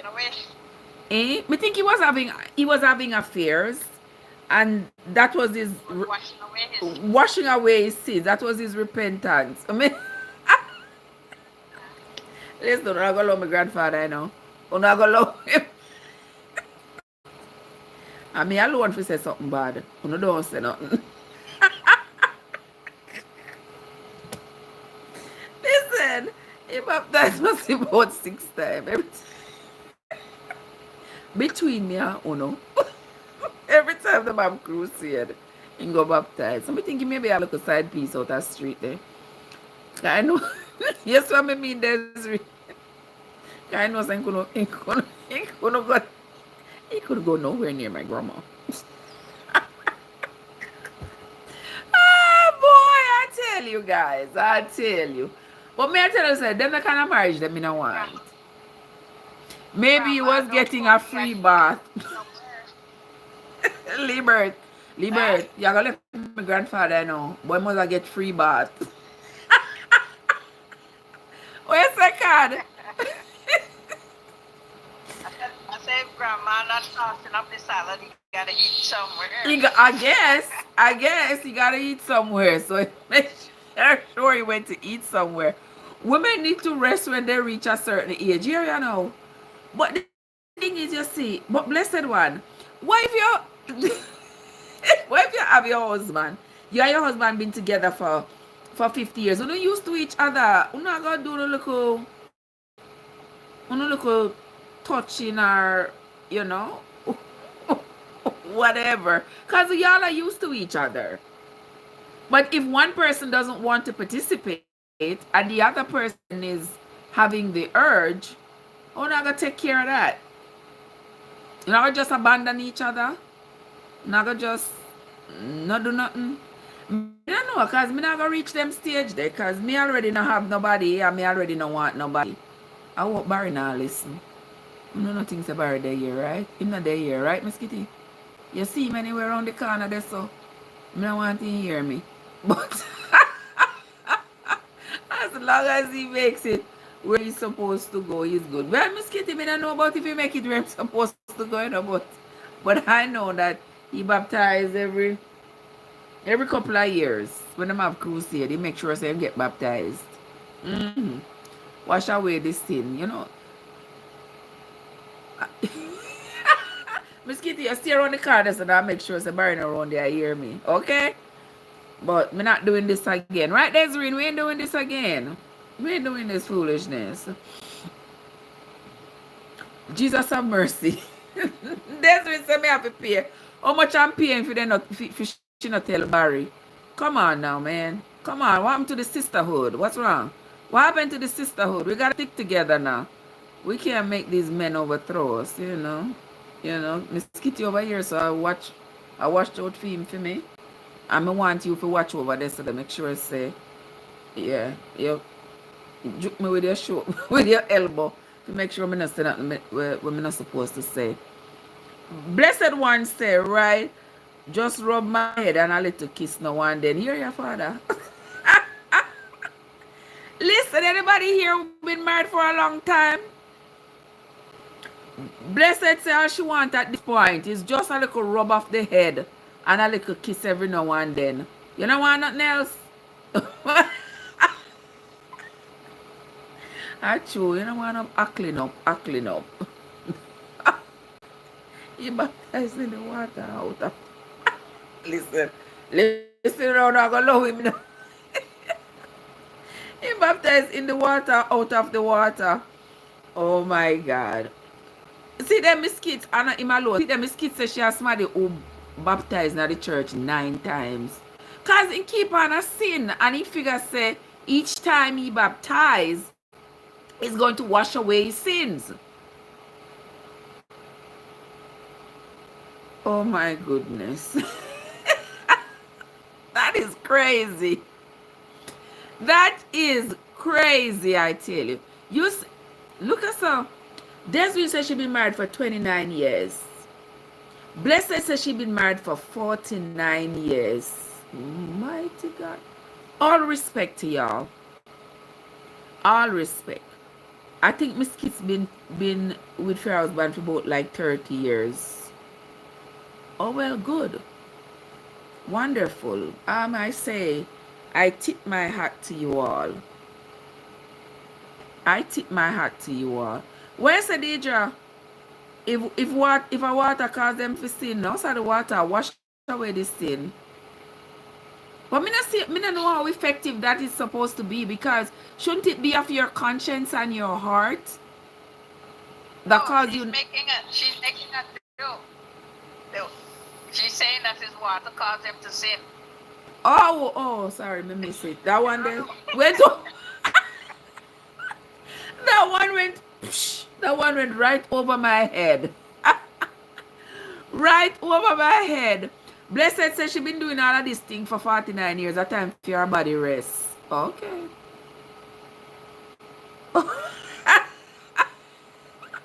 Card say talk for yourself. Right, Card? Talk for yourself, because she not rest no matter what age it is. She not rest. God says she not resting. She got to keep on doing this. Who is this? Gulma? Hello, Gulma. Oh, that's a nice name. Gulma. How are you doing? Good night. Good night. Good night to you. Welcome into the live. I see somebody here, but I can't pronounce the person name. That person come from Russia. No, I can't pronounce that name yet. But anyway, yes. Eh? Me not see where I say you gotta keep it fresh. That's means you gotta keep it fresh. But that's mean after 29 years, if you don't mind, 29 years. Alright, so say you're married when you're 30. Well, to each his own. People still have desires that they need to fulfill. Yeah, people still have desires. If you don't have desires, you don't need to fulfill. I want to fulfill it. I don't know what else to tell y'all. I don't know what else to tell you all. Go ahead and fulfill whatever. See that they just say people get tired. Of course, yes. People get tired of the same person. People get tired of the same person, And the CMO, the CMO, whatever I'm doing. It's the same old. No little spice in it, no little, not different. It's the same smell, it's the same everything. People like me now. Alright, it's the same thing. Nothing else. I'm not gonna say nothing else, right, Blessed? Where's the card? Huh? Where's the? Are you guys making excuses for cheating now? No, sir, we're not making no excuse, but see, they just say after a while it's just emotional. Yeah, after a while it's just emotional. It's not relying on the sexual component of the relationship anymore. See, Desiree say it takes more than sex to keep it going. Exactly. I agree. I mean, I agree that it would take more than that to keep it going. But I cannot say whether that is true or not. Just that, okay, I agree. But I have no experience to throw into that ring. You know what I mean? I have no experience to throw into that ring. I never been with nobody that long. I never been with nobody that long.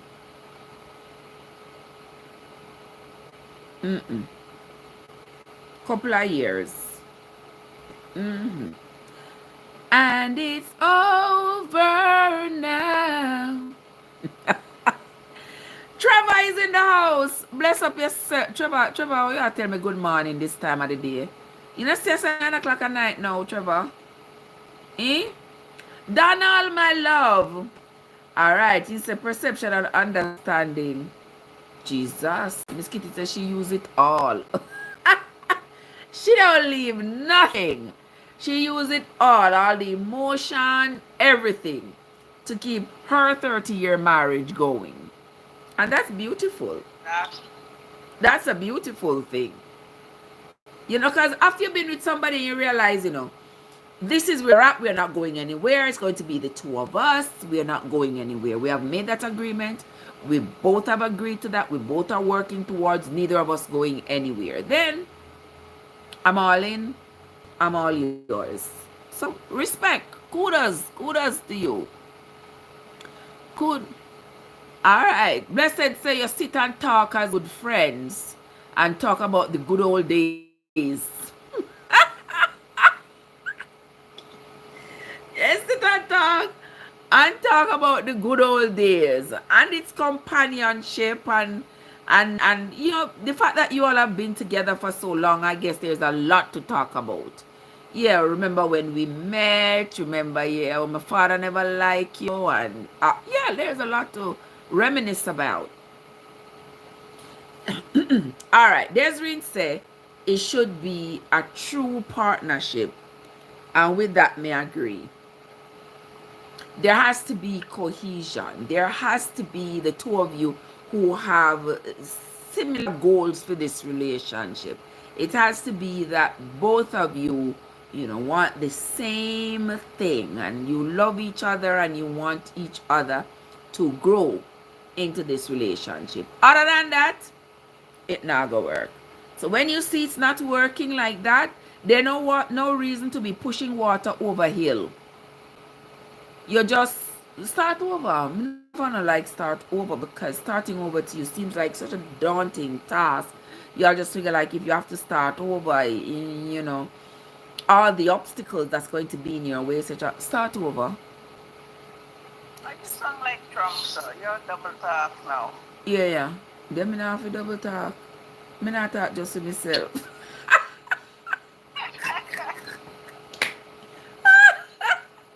Me not talk just to myself, sis. So me have to double talk. Listen. At the end of the day, when I'm off of this live, y'all are gonna do what y'all wanna do anyway. Because whatever it is you do, it's not gonna have an impact on my life. And whatever it is that I say is not going to make a difference to your life because you are in your own circumstance. So I can be on the outside saying, giving you advice about how to navigate your circumstance when I'm not there. You have to evaluate your situation and determine how to navigate that circumstance for your own benefit. All right. See, there, Blessed said there were sad days too, but at this stage, you just let it go and keep moving. There you go. These little meaningful things is what keep the relationship going. That is true. You have to find meaning and purpose for your relationship. Right, Trevor? Yeah, you gotta find meaning and purpose. Why are we together? Yeah, what is the goal here? Are we both working towards the same goal? Are we working towards building each other up, loving each other and all? Or are we working towards you just building up yourself and then you get to a particular position you're going to hightail out? What is it? And one thing that can facilitate the growth of a relationship is honesty. Because me can plan to build a relationship from scratch and for continue putting bricks and layers and layers and layers while you are planning that when you reach a certain layer, you're going to pull out all the bricks and run. Yeah. So honesty is one thing. But the people them don't want to be honest. The people them not honest with each other at all. And that is why that contributes to a lot of... Eh? Who's going to admit to you that I'm only in this until I get myself to this level? Oh, okay. That's the thing. I'm not going to say. Because if they tell you that, then they know that you are not going to put in as much in the relationship as they would want. So sometimes not all honesty is the best policy. So they're gonna mislead you. They're gonna tell you, they're gonna tell you they're going in the same direction as you, but in the back of their minds they really aren't. And when you get wind of it, it's gonna be too late for you. Too late shall be your cry. That's why you don't listen to what they say, but you look at what they do. Well, that's great. You look at what they do, and if what they do is not in alignment with what they say, then you take action. But the thing too is, God, you ever take action after that, then they're going to start gaslighting you. I say, oh, but after you never see me do that, you never did hear me say me do that. And so how come you come to that conclusion? They just say people tell you and people don't pay attention. So that is true. That is true. A lot of times the signs are there. They show you exactly what they mean. And they tell you in so many ways. Oh, thank you so much for the roses, Donna. Thank you so much, my love. Yeah, the people that they don't have to say it with so many words out of their mouth what their intentions are, because surely their actions will tell you. But a lot of times we don't pay attention. You're right about that, DJ. We don't pay attention. The signs are all there. It's right in front of our eyes.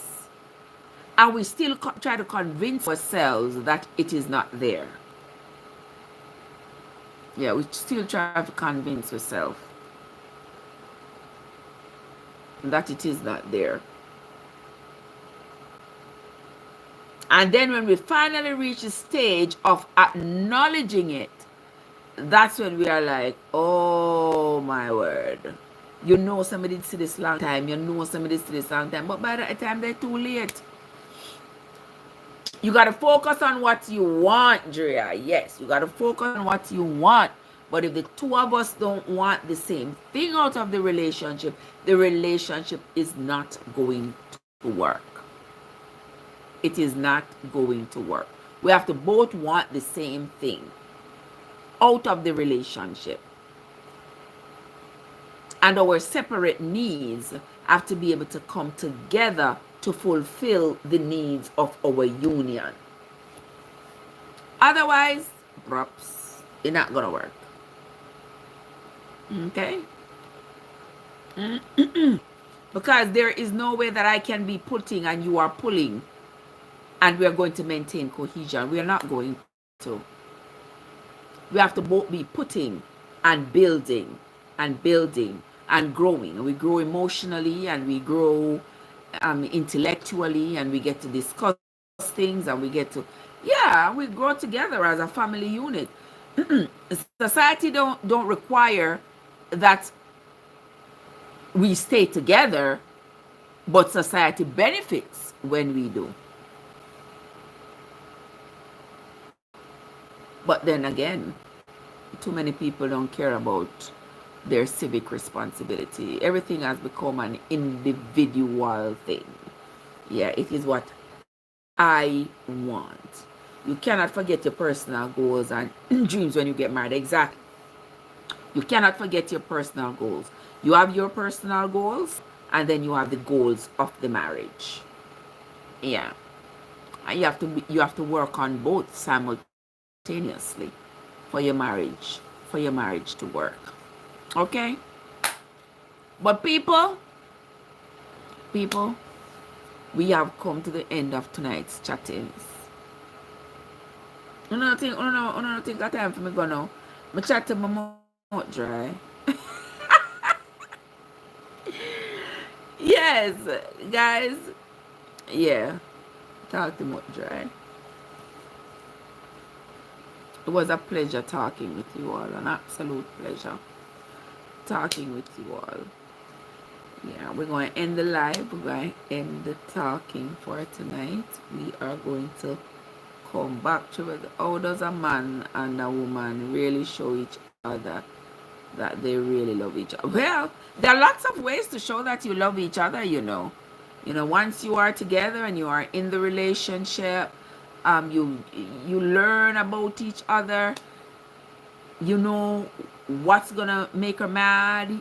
He knows what's gonna make you mad. Everybody, the two of you get together frequently and reevaluate your relationship and what is causing growth and what is causing stagnation, and you work on those things and you build. It's like it's like you have a company. You understand? Then I said travel. Yeah, if the two of you like to travel, you travel together. You make the resources available for you all to enjoy each other together as a union, and you make provisions for you all to enjoy each other apart. Yeah. So if I like, say, I like biking, but you don't like biking, well, we can work together to ensure that your liking biking does not affect any other aspect of our togetherness. So you can go on your bike and you can go ride around, but me not gonna say, oh, me not like bike because bike is an unfinished car, and if you're gonna be with me, you cannot ride a bike. That's stifling dreams. And you don't go with a partner to stifle their dreams. You go with a partner to lift them up, to build them up, to help them to maximize their potential, to help them to grow. That's what you be with somebody for. If you're going to be with somebody, you're going to beat them down and you're going to try to change them, to convert them into whatever you want them to be, as though they are some kind of mold that you can mold like pottery, then you are in for a rude awakening, because it's not gonna work. It's not gonna work. And you are actually working on dismantling your marriage more than you are working on building it. So Take it from a woman who twice married, twice divorced. Yeah, who don't stand for foolishness and don't hold on to a relationship for too long. Cause when it start going south, I got no tolerance. I got no patience to try dragging it up. It is not my child. It is not my grandchild. Auntie here ain't doing that. I am not in need of a man that badly that I must put up with nonsense. Me too old for them foolishness, you know. When you reach my age in your 50s, you will understand what I mean. But anyway, Desiree, it was such an absolute pleasure meeting you, my love. I sincerely appreciate you. The lovely Trevor was here, and Blessed and others. I want to say thanks to you all for coming. Liebert, bless up your nice, clean self. All right, DJ and Miss Kits and everybody else, Donald and Cad and everybody else who was in the chat on the talk. I sincerely appreciate you guys. Thank you, Donald, for the roses. I appreciate it. All right. Right now, I think we have come to the end, and I believe that they both have to show that they trust and care about each other and honesty. Exactly. If they ain't showing that, they ain't showing nothing, I tell you. Yes. All right, guys. I want to say, you say I make Liebert happy. I'm glad that he's happy. And that's what I do. I make people happy. Yeah. And as long as you don't step cross me, I make me have to pull out of the bag. You don't know the little bag, you don't know the little word, I just pull out of the little bag. Yeah, me don't have to pull out the word out of the little bag. For nobody. I just want everybody to be at peace. And if we can't agree, we agree to disagree peacefully. Alright? That's going to be it from me for tonight, guys. I want to say thanks to everybody who came into the live, who contributed to the live one way or the other. I will catch you all again tomorrow. Yes, Miss Kids, tomorrow morning, first thing, we'll catch up with the Bible reading. We never read the Bible this morning. That's when I came home. I was so tired, girl. I was so tired when I came home. I say, me start read the Bible and my eye them start shut down. It's almost like me don't even remember what me I read. I'm just calling the words. I mean, I like when I read the Bible, I'm just call the words. Yeah, because me so tired, me can't even process anything. No, me like that. So tomorrow morning, when I'm rested, we will do the Bible reading and do whatever else we're going to do for the day. All right, guys, while I do the weave, you know, while I do the weave.